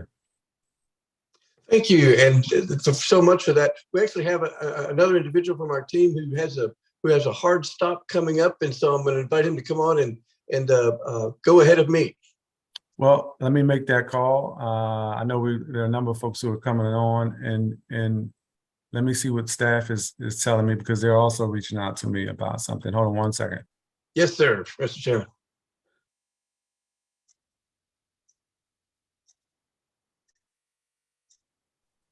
Okay, it seems like they're making a similar request. Pastor Lionel Edmonds, Mount Lebanon Baptist Church. Great that you were able to join. I understand you have some time constraints, and so we're going to turn to you first.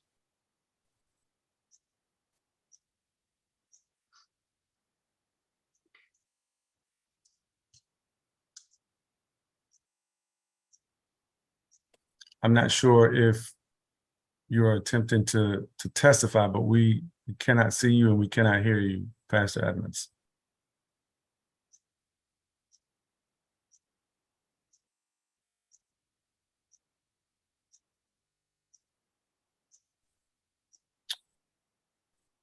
And we still cannot see you, nor can we hear you. I'm in. Hello. We can hear you now, but we can't see you if you. Yeah, I don't know why you can't hear me, but let me try. No, we can hear you and we can see you now. All right, all right. Thank you, Chairman McDuffie, and members of the committee. Thank you for the opportunity to testify on this worthy project. My name is Pastor Lionel Edmonds. I pastor Mount Lebanon Baptist Church in Ward 5 of the city. And I'm speaking on behalf of the Mount Lebanon Baptist Church CDC. The CDC has been a part of the community for over a decade and a half. And I am a DC resident of Ward 5. I'm here today to support Bill 24930, the Volunteers of America Incorporated National Service Center Relocation Tax Exemption Amendment Act of 2022. I am thrilled that Volunteers of America is seeking to relocate its national headquarters into the District of Columbia. The CDC is actively partnering with Volunteers of America, CSG Urban Partners, Habitat for Humanity of Washington, D.C., and the Douglas Community Land Trust to re-envision the future of the Langston and Slater Historic School buildings in Ward 5. Through a competitive RFP process, our team was awarded the opportunity to redevelop this historic school building. Volunteers of America is one of the largest providers of affordable and service-enriched housing and healthcare services to low-income and vulnerable populations, including a robust veteran population. They have a robust history and knowledge and can serve as a resource to best support our communities. I can attest that Volunteers of America puts their mission first and takes an innovative and humble approach to each project, from developing and renovating of new affordable housing properties to providing an array of social and healthcare services. Volunteers of America is a reliable, credible, and high-impact nonprofit that delivers on services, housing, and healthcare every day to benefit communities in need. I have no doubt they will continue to be a significant resource and partner for the district, and we will be ready when they are called upon to ensure DC continues to address the socioeconomic needs of our times. This concludes my testimony, and thank you once again. And thank you for your testimony this afternoon, Pastor Edmonds, and it's always a pleasure to see you. We're gonna go back to our initial witness, Mike King, President and CEO of Volunteers of America. It is good to see you, and you begin your testimony. Thank you for being here. Great to see you, and goodness gracious, what a great intro. Thank you to Pastor Edmonds. I think I want to take him to meet my in-laws. I mean, that is an amazing testimony. Thank you so much for that. And thank you, Chairman McDuffie, frankly, for the giving of your personal time. I'm very impressed with the commitment of this entire council and the kind of time all of you invested in this and the effort that is made. Thank you to the entire Economic Development Committee and specifically, frankly, Member Allen for introducing the legislation, and to Mayor Bowser for the incredible leadership given to the community, especially the unprecedented support for affordable housing, which is, of course, a major part of why we're here today. And frankly, it is that leadership. It is the superb leadership and governance of the city's elected officials that's been a major influence and integral to our decision to want to come to you, to want to site our national headquarters in the District of Columbia for decades to come. My role really this morning is to sort of introduce you to Volunteers of America, and then the folks that follow me will get into some of the details of this wonderful project. We were founded in 1896. Volunteers of America was as a national faith-based 501c3 organization that today serves over 1.5 million people, enables them to live to their fullest potential in 46 states across the country, as well as the District of Columbia and Puerto Rico.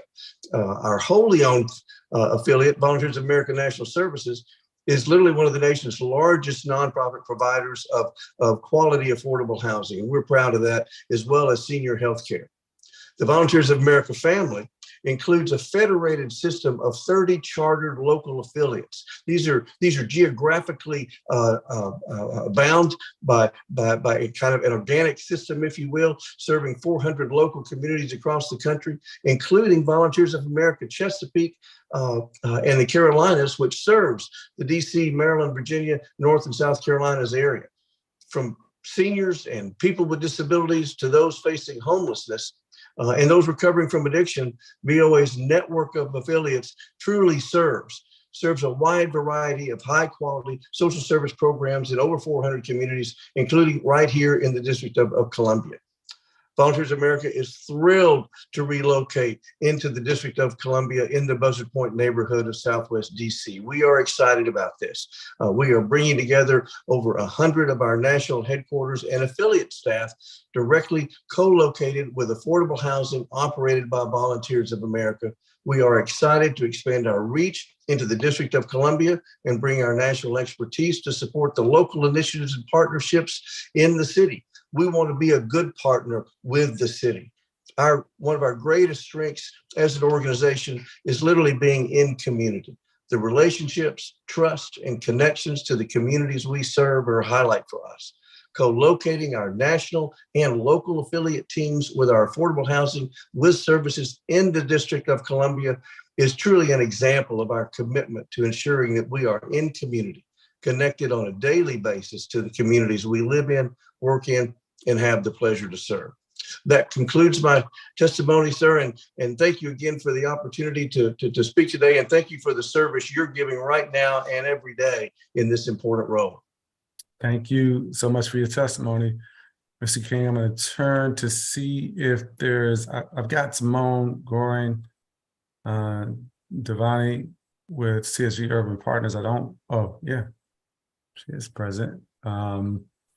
Good afternoon to you. You can begin your testimony. Thanks. Good afternoon, Chairman McDuffie. Thank you for the opportunity to speak today and members of the Economic Development Committee. My name is Simone Goring Devani, and I am the managing principal and co-founder of CSG Urban Partners, a full-service minority and women-owned real estate development and consulting firm located in Ward 6.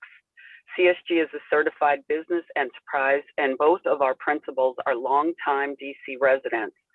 CSG develops transformative real estate projects in strategic partnership with other large-scale national and local developers, and also provides strategic real estate advisory services to mission-driven organizations like nonprofits, churches, religious organizations, and public-private entities.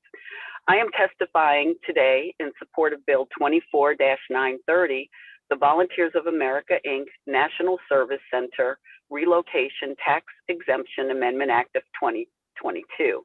As a district resident and a small business owner doing community development work in the district, I am immensely excited about the prospect of Volunteers of America moving its national headquarters to the District of Columbia. I have had the pleasure of partnering with Volunteers of America on two recent District of Columbia ongoing affordable housing developments.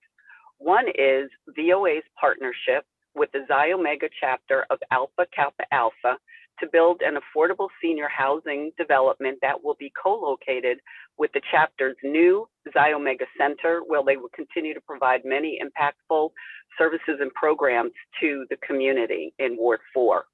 The other is the rehabilitation of and adaptive reuse of the Langston and Slater school buildings into affordable housing in Ward 5, the project that Pastor Edmonds described. As a long-tenured faith-based nonprofit, Volunteers of America has brought their capacity, expertise, and focus on community impact to these projects and partnerships. Bringing Volunteers of America's headquarters to the district with its robust history and dynamic experience delivering social services, affordable housing, and healthcare will be a significant win for the district. I can attest firsthand to the way Volunteers of America intentionally brings health and housing services together, particularly for low-income seniors. Volunteers of America doesn't just provide sticks and bricks when they build housing. They provide services, social opportunities, and a sense of community, which is the most critical element of community development work. I am looking forward to continuing CSG's work with Volunteers of America and partnering with them to serve the residents of the District of Columbia. That concludes my testimony, and thank you again for the opportunity to speak today. And thank you for your testimony. The peers and staff has alerted me that I actually skipped over a witness, Mitzi Smith-Mack, who's the Senior Vice President of Legal Affairs, Volunteers of America. Do you intend to provide testimony as well today? Yes, I do, Council Member. Okay, great. You can begin your testimony. Thank you. Thank you. Good afternoon, Chairman McDuffie and members of the Economic Development Committee. Thank you for the opportunity to testify. My name is Mitzi Smith-Mack, and as stated, I am Senior Vice President of Legal Affairs at Volunteers of America, and I am also a proud Ward 4 DC resident for close to 20 years. I am here today in support of Bill 24930, the Volunteers of America National Service Center Relocation Tax Exemption Amendment Act of 2022. If this legislation is passed, VOA will construct and occupy at least 38,000 square feet of office space at Buzzard Point. They will employ more than 100 employees, participate in the First Source program, the CBE program, and the Marion Barry Summer Youth Employment Program. Furthermore, Volunteers of America will construct and operate a 110 units of deeply affordable senior housing at that Buzzard Point site. This building will feature accessible unit types, preventive health services, social programs, and best-in-class technology for the residents. While we intend to grow our presence in the district, we are not new to the city. Volunteers of America currently operates the following programs for the District of Columbia residents: clinic-based mental health services, community-based rehabilitation services, substance abuse treatment programs, employment support, behavioral health services, housing for persons with intellectual and developmental disabilities, as well as a medical respite home program for homeless. In totality, VOA currently serves close to 1,000 district residents annually, and over the next 4 years, we will do even more with several affordable housing projects that have been mentioned today. There is the Senior Affordable Housing Partnership with Ziomega Alpha Kappa Alpha Chapter, where they will co-locate their new administrative offices in Ward 4. There is the rehabilitation and adaptive reuse of the Langston and Slater school buildings into affordable housing in Ward 5. And as mentioned, there's the 110 units of service-enriched senior housing at Buzzard Point. Also, our local affiliate currently employs 65 DC residents that support the programs and services, and we will add another 25 jobs in 2026 when the administrative offices open. As you can see, our commitment to the district and its residents is significant, and we want to do more. More affordable housing, healthcare, Human Services, and Public Policy. I cannot think of a better group of mission-driven, committed employees to attract to the District of Columbia, several of whom are already district residents, such as myself. This concludes my testimony, and thank you again for the opportunity to speak today. And thank you for your testimony.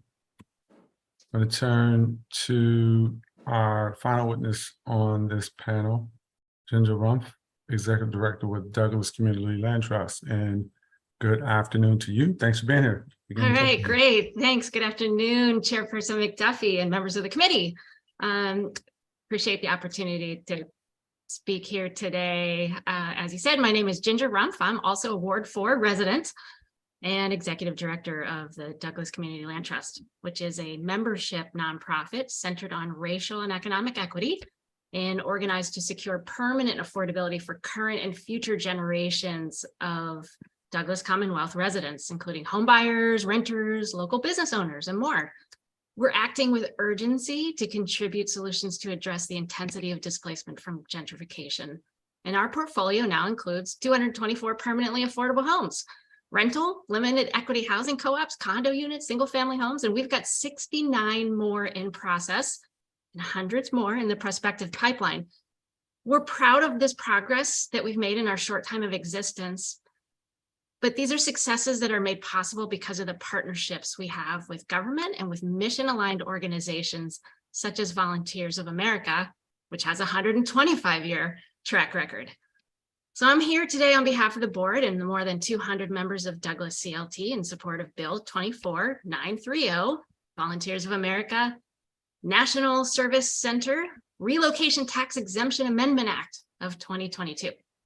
As a DC resident and nonprofit executive committed to housing affordability and community development work in the Douglas Commonwealth, I'm greatly supportive of Volunteers of America moving its national headquarters here. So we're actively participating with them, as you have heard, on the redevelopment and repurposing of the historic Langston and Slater school buildings in Ward 5.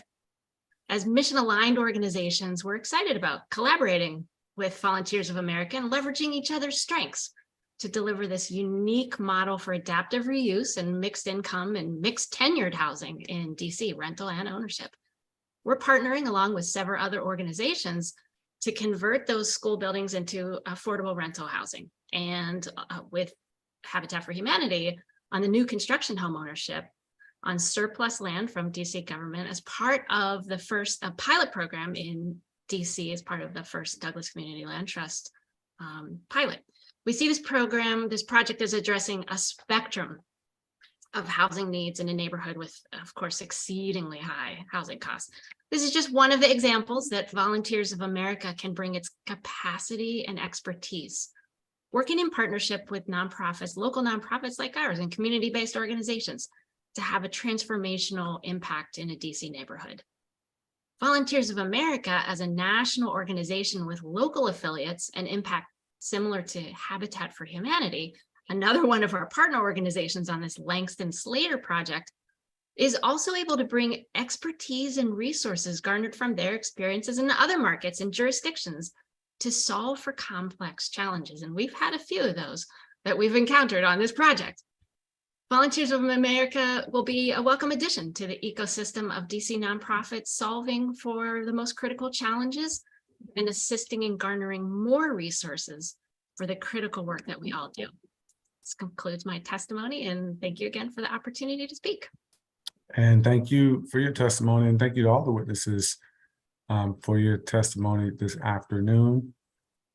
I've got a few questions before I turn to our government witness for this bill. I wanted to, I obviously reviewed the tax abatement financial analysis, and I suspect that the representatives from Volunteers of America, Mr. King and Ms. Smith-Mack, have both reviewed the TAFA analysis as well.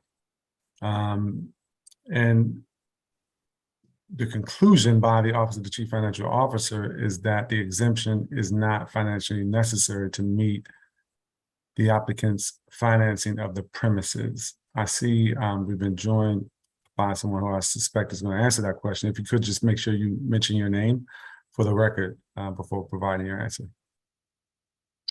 Thank you so much. It's a great question that you raised. My name is Joe Budzinski.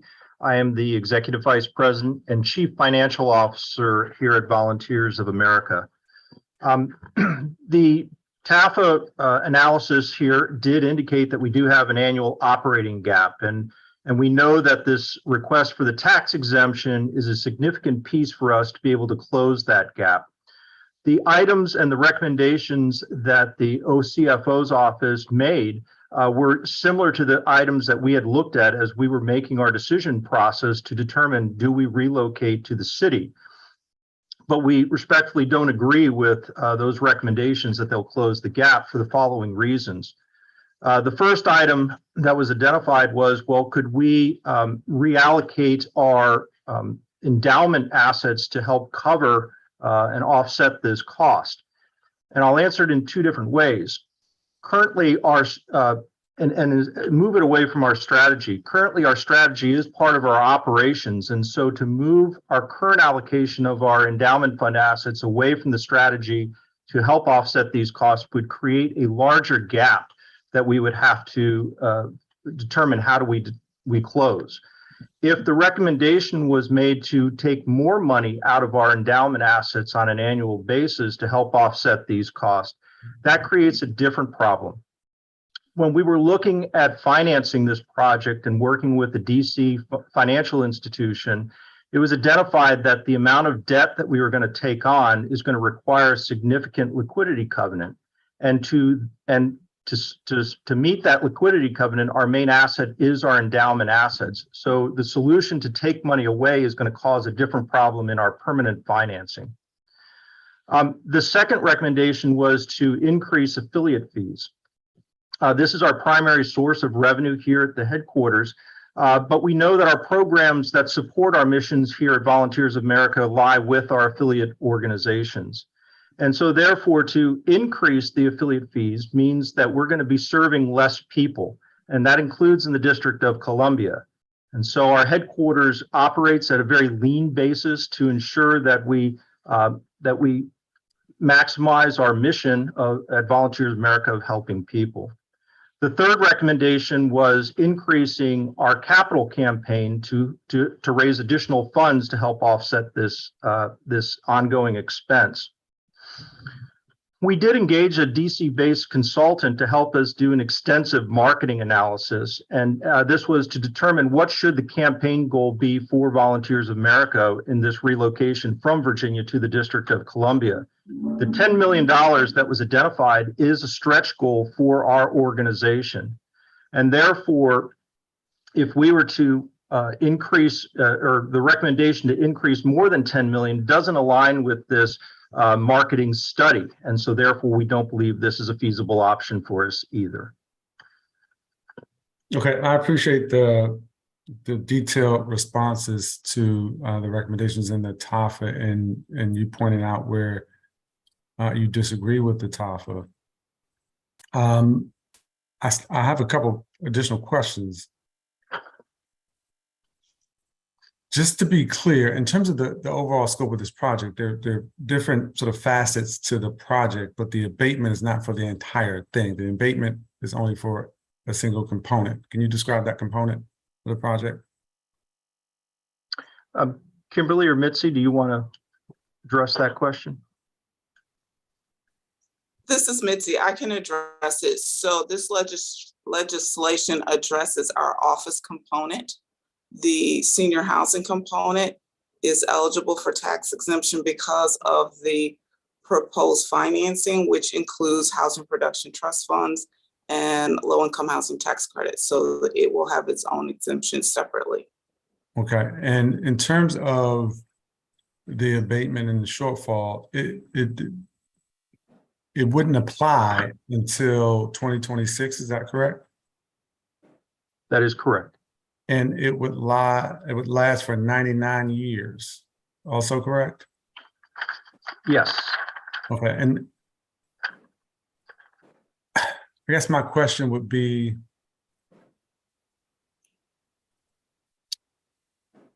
in terms of the financing of the project and the office component of it, would it not make sense for the abatement to sort of mirror the financing terms,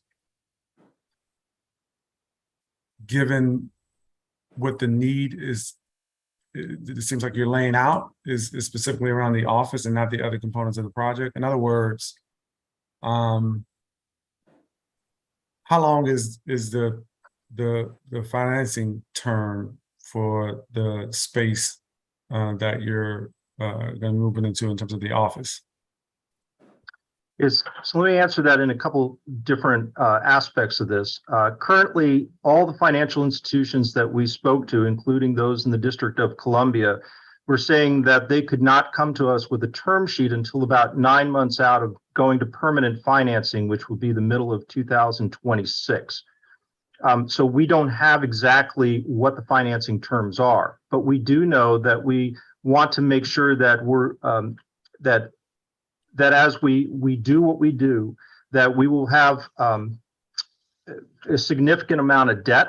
We're going to make sure that our operations are most feasible through every single year, which will most likely indicate that we're going to have balloon payments, and we're going to continue to refinance that debt for multiple terms going out into the future.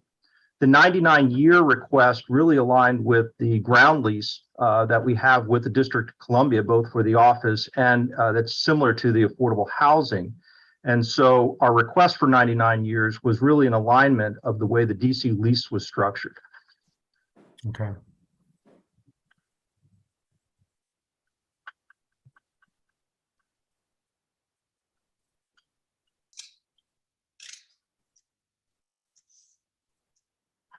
Is there any other aspects of the TOF analysis that you do not agree with, or any additional information that you'd like to provide the committee that was not considered as a part of the TOF analysis by the CFO's office? I think the TAFA analysis was well done. It identified those items, as I said, that we had looked at. I just would like to state that, we know that we're going to have to make significant changes to our revenues as well as our expenses, in addition to the request that we're making here to make sure that this move from Virginia to the district is workable year over year. Okay, and if you could, one of you describe what types of benefits would accrue to the community if this abatement were passed? Lee, is that a question that you will take?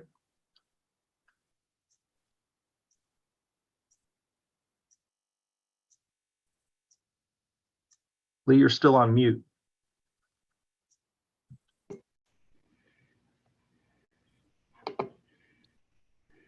And if you could just make sure you state your name for the record before answering the question.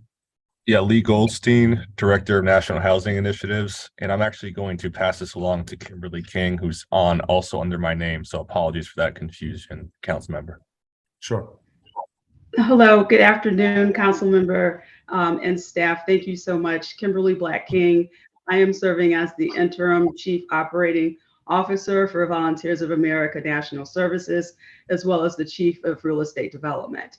So some of the benefits that we will be bringing to the community, Mitzi outlined some of those in her testimony with First Source, certainly recruiting from the very talented District of Columbia talent pool for our staffing needs. We have collectively throughout Volunteers of America, Inc., we have 16,000 plus employees, and we are often hosting board meetings and retreats and training sessions. So we do anticipate there to be significant travel from our staff and other like-minded, mission-oriented organizations that we partner with. So lots of opportunity for business in the district. In addition to we are not only an affordable housing developer, a senior healthcare provider, and a human service provider, but we are a thought leader in the industry. So our work is, really benefits not just the development that we do, but the affordable housing development that's done throughout the country, including the District of Columbia. So we work very, very closely with decision makers on the Hill, which is just a stone throws from Buzzard Point. So we think those are all really great community benefits that we'll be bringing. Okay. And then just to sort of go back to an earlier question I asked in response that I received about the timing of the abatement. I think, Mr. Brzezinski, you mentioned that I think 2026 in terms of like financing and having a sense of clarity around, at least for me, my understanding. My question would be if some of these things are not going to happen until 2026, why ask now for an abatement? It's a great question. As we look at what changes do we need to make to minimize the impact of our mission and serving those individuals, including the District of Columbia, we're trying to make sure that we understand all the controllable pieces that we can. And so that's why at this time we're bringing the request forward so that we know for certainty, is this something that is going to be part of the gap or growing our gap, or is this going to be something that's going to help reduce our gap, so that we can focus solutions and so forth on the other areas that need to occur. Okay. And Council Member, if I may add, sure, that the other unique thing about this project, it is a very large mixed-use project, but it is indeed one building, which means that we have to close on the financing for all 4 components at the same time. So in order for us to do that and to meet the time schedule for us to actually move into the space in 2026, we need to break ground next year this time. So we would be closing on our financing, which would include our financing, Volunteers of America financing, to purchase the 38,000 square feet for which this bill pertains to. We would be closing on that financing prior to that point. Okay. And do you all agree with the estimated value of the proposed tax abatement as found in the TAF analysis, which has it at a little over $8.9 million between fiscal years 27 and 47? I think our calculation was about $320,000 a year. And that was our back of the envelope calculation based on the information that we had available to us. Got it.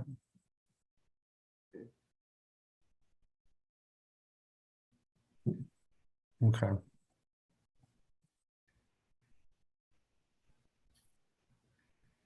Okay. I don't have any additional questions at the moment. I'm going to turn now to our government witness. If we could have Rick Liu, Senior Policy Analyst with the Office of the Chief Financial Officer, and good afternoon to you. Thanks for being here. You begin your testimony. You're muted. Thank you. Good afternoon, Chairman McDuffie and members of the Committee on Business and Economic Development. I'm Rick Liu, a Senior Policy Analyst in the Office of Finance and Treasury, Office of the Chief Financial Officer. I am pleased to testify for the OCFO on Bill 240930, the Volunteers of America, Inc. National Service Center Relocation Tax Exemption Amendment Act of 22, or known as the bill. The bill would provide a real property tax exemption to 38,000 square feet of office space, hereafter referred to as the premises, to be constructed at 100 Potomac Avenue Southwest, that will be occupied by and served as the national headquarters of Volunteers of America, Inc., and its affiliates, further referred to as the applicant. The building, expected to be completed in 2026, will be constructed on land currently known for tax and assessment purposes as square 0665 lot 0027. The premises will be housed within a mixed-use building that would also include approximately 111 senior affordable housing units, 345 apartment units, and ground floor retail. The affordable senior housing units will be owned and operated by a wholly owned affiliate of the applicant. However, the applicant itself will have condominium ownership of the premises. The applicant anticipates occupying premises, which will replace their current headquarters in Alexandria, Virginia, by April 2026. The bill would exempt the premises only and would apply beginning October 1st, 2026, or tax year 2027. The OCFO has reviewed the applicant's audited consolidated financial statements from 2018 to 2021, as well as forecasted revenues and expenses prepared by the applicant from 2022 to 2028. The applicant also included a pro forma displaying future financials if the exemption was granted or not granted, a purchase and sale agreement for the premises, as well as other collateral and information about its operations. The applicant intends to finance $17 million of the purchase cost of the premises and has highlighted the likely need to adhere to a financing requirement requiring the applicant's annual net revenues before debt service to be at least 20% greater than its annual debt service, otherwise known in financial terms as a debt service coverage ratio, or a DSCR of 1.2. To determine the financial necessity of this exemption, OCFO considered alternate financing options available to the applicant in accordance with DC Official Code 474701B1E. The applicant could finance a smaller portion of the purchase and use other funding sources at its disposal. Through a review of the provided pro forma, it was determined that the 1.2 debt service coverage ratio could be attained by FY 2028 if the financed amount is reduced to approximately $13.85 million and the amount paid from other sources increased by approximately $3.15 million. Based on current projections, the DSCR would not be reached in FY 2027, the first year of the exemption, but it is to be noted that the applicant's net revenues would be insufficient in FY 2027 to cover the 1.2 DSCR with the full exemption. Given the level of long-term investments identified in the applicant's financial statements and the non-restricted nature in which they can be used, an additional liquidation of approximately $3.15 million in assets would be financially feasible for the organization. Therefore, the applicant's resources are strong enough to fund this additional need for capital without a tax exemption. For these reasons, OCFO finds the exemption provided in the bill is not necessary for the applicant to meet its fiscal needs. While a separate fiscal impact statement will be prepared, the estimated value of the abatement from FY 27 through FY 47 for purposes of the TAFA totals approximately $8.9 million. The costs of the abatement occur outside the financial plan period starting in fiscal year 27. As currently written, the bill would exempt the applicant from real property taxes on the premises for as long as it met criteria detailed in the bill. As currently drafted, the bill provides that the applicant is to certify directly to the Office of Tax and Revenue, OTR, that the various requirements for receiving the exemption are met. These requirements involve a number of non-tax employment, contracting, and community service obligations that are not matters with which OTR generally deals. Bills conditioning tax relief on such criteria typically provide that the recipient of the tax relief certifies compliance with these requirements to an executive agency, which, in turn, certifies compliance to OTR. OTR then implements the tax relief based on the executive agency certification. This procedure has worked effectively for other tax relief laws, and we would recommend that it be used for this exemption as well. We would be pleased to assist in drafting the necessary amendments to implement this recommendation. Furthermore, as currently written, the bill exempts the applicant from real property taxes on the premises for as long as it meets criteria detailed in the bill. We recommend that its terms be changed to a period no longer than the financing term of the premises. Thank you for the opportunity to testify. This concludes my testimony, and I'm happy to answer any questions you may have at this time. Thank you for your testimony. I do have a few questions.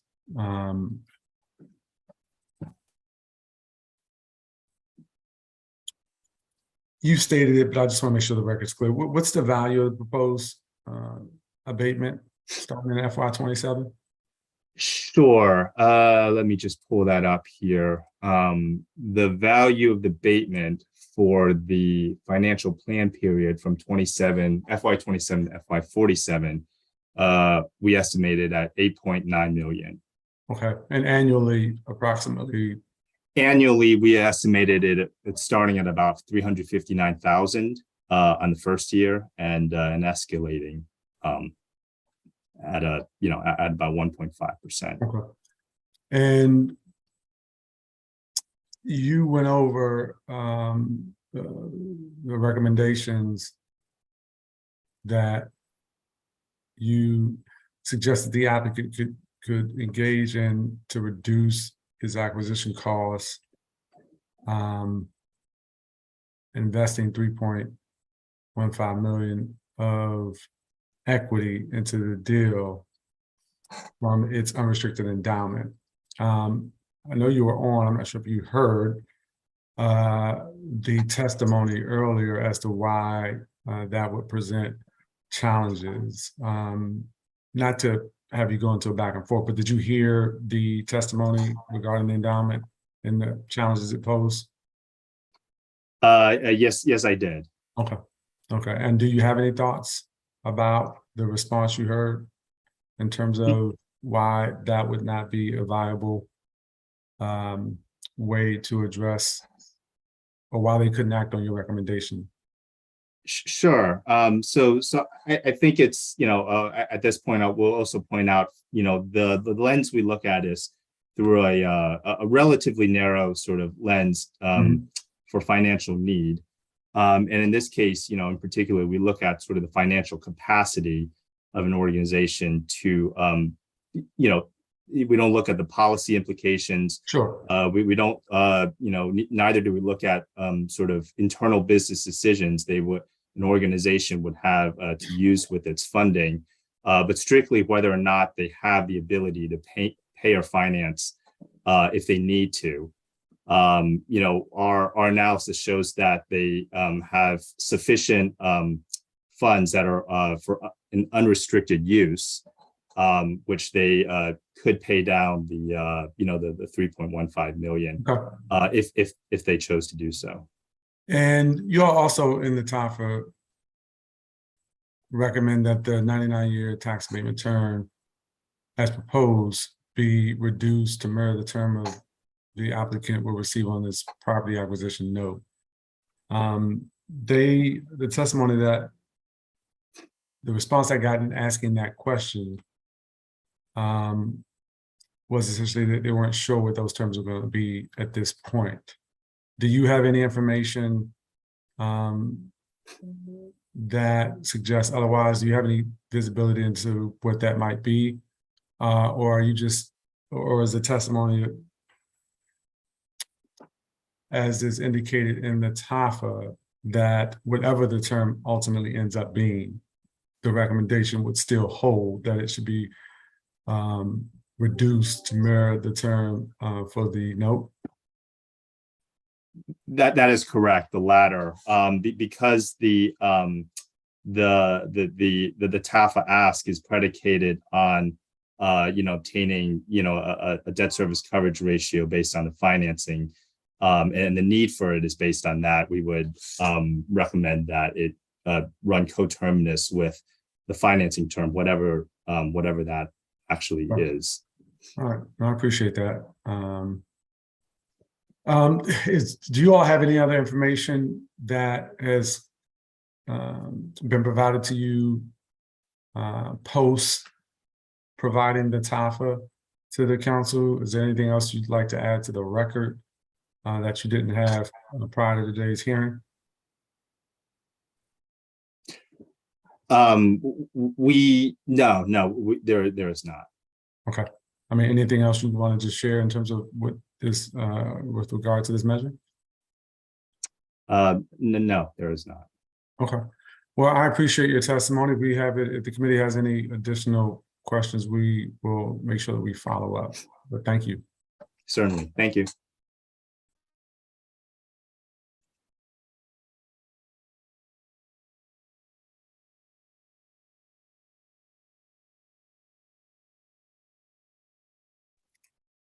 The final measure today before the committee is the Child Wealth Building Amendment Act of 2022, Bill 24-1034, which was introduced by me on October 3rd of this year and refers to the Committee on Business and Economic Development on October 18th, 2022. The council funded the District of Columbia's Child Trust Fund program during the fiscal year 2022 budget process. Since that time, the Office of the Chief Financial Officer has been working to establish and implement the program.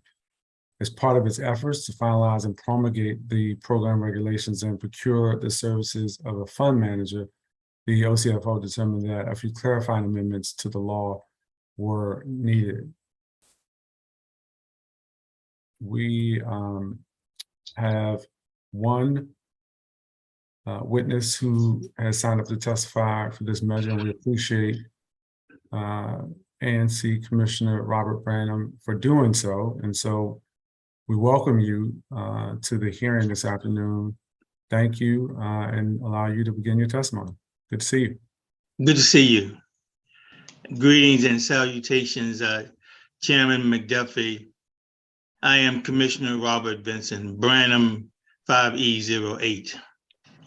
I presume there is something to saving the best for last.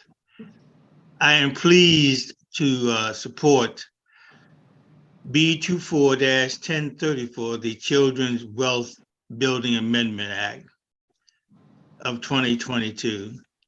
It is my view this program, commonly referred to as baby bonds, will help to bridge the racial wealth gap in the District of Columbia. Chairman McDuffie, permit me to do a slight detour at this time. A personal privilege to speak not only as an outgoing ANC commissioner, but also to you as my Ward 5 council member before this last 2022 public hearing of this committee. Years ago, in 1985, musical icons Patti LaBelle, Joe Cocker, and Billy Preston graced the Apollo Theater stage to sing "You Are So Beautiful." That performance, its essence, has seared in me. To my 5E08 constituents, Ward 5 community allies, neighbors of Bloomingdale who may respect me and call me friend, to each member of the Council of the District of Columbia and ANC 5E, to my partners of the Bloomingdale Civic Association, led by President Terry Janine Quinn, for whom my respect, admiration, and affection are complete, run deep, and everlasting. And to you, Chairman McDuffie, my friend. Chairman McDuffie, your at-large victory demonstrates that your electoral walk was upright, your vision was profound, and your voice was clear. You did not stutter. You, my friend, are not only familiar with the National Cathedral, but also the shrimp boat and the big chair. You understand the concerns of residents from Albemarle Street, Northwest, to Alabama Avenue, Southeast, from the Palisades community to the Congress Heights community, from Macomb Street, Northwest to Martin Luther King Jr. Avenue, Southeast. In my closing days as an advisory neighborhood commissioner, I am moved to say before my eyelids close, before I take my last breath, and before I am called home to glory, to say to you, my colleagues and my constituents, and to the members of the council, you are so beautiful. Can't you see? You're everything I hoped for, everything I need. Such joy and happiness you have brought to me. You are so beautiful to me. I don't sing like Patti LaBelle, so I had to recite it. I thank you, I thank you, I thank you, and may God bless you. Thank you, Commissioner. I really appreciate it. That was a treat. I appreciate your testimony, and we indeed are saving the best for last. So thank you for your testimony and helping to fill out this record for this bill. It's a very important measure.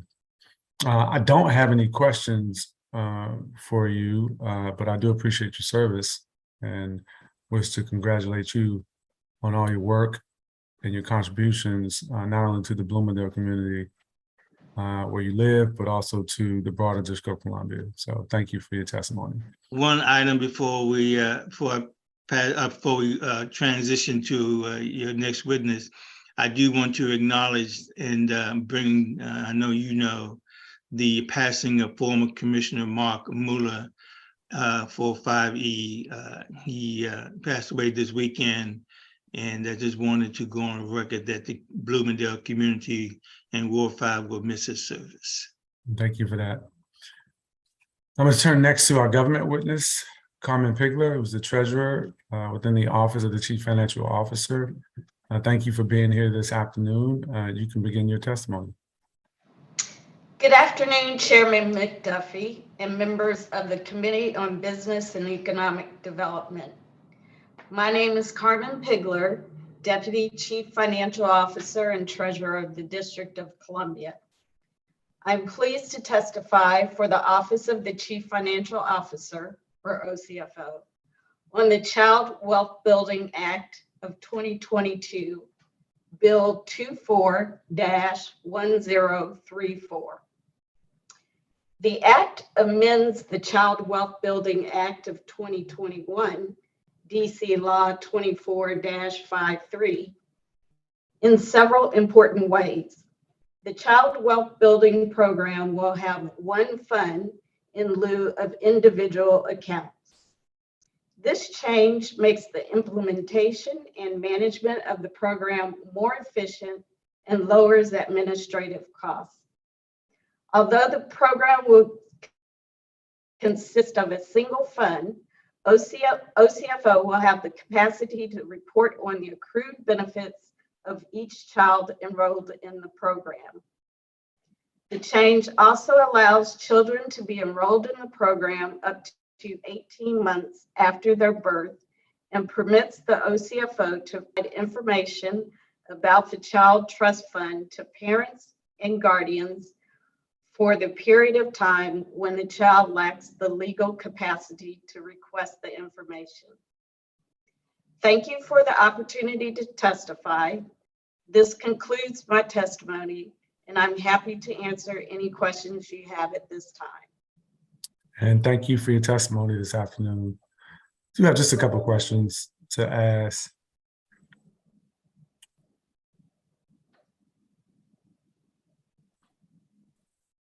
Got it. I wanted to make sure I had the last part of your testimony. What's the status of the program and procuring the services of a fund manager?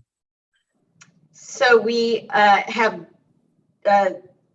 spent several months doing market research. We've prepared a statement of work, and that is currently with our Office of Contracts, and we will issue an RFP to certainly to as broad of an audience as we have, but particularly to the participants in this area that we identified during our market research. When do you all anticipate issuing the RFP? Hopefully by the early in calendar year 2023. Okay, because the council passed this for the FY 2022 budget, and so it has been some time. I appreciate the work that has gone into this process, but we certainly want to make sure we get it going and have the RFP out and get it awarded as soon as practicable. And speaking of the work that went into it, talk a little bit about the working group that you all established around the Child Wealth Building Act. There's a working group with participants from OCFO, DHS, and DHCF, and we've spent several months looking at how to how to form outreach to participants, how to gather data, and kind of what the framework of the program will be. So Okay. how we'll go about enrolling participants and following them through the enrollment period. And are all the recommendations that needed legislative changes reflected in the measure before the committee today? All the ones that I'm aware of at this time, yes. Okay. And just to be clear, you said in terms of when the RFP would be issued, you said at the beginning of next year?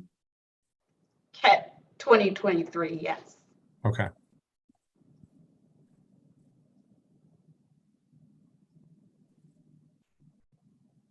And according to one of the working group partners, Department of Healthcare Finance, as of last week, approximately 4,375 district youth are eligible for the program. The program is not started in terms of implementation yet because it hasn't been awarded to a contract, a vendor, but the money is still available and being set aside. Talk about how it's being, where the money is within the budget and how it's being, where it's being kept until such time as it is awarded to the person who will administer the program or the entity that will administer the program.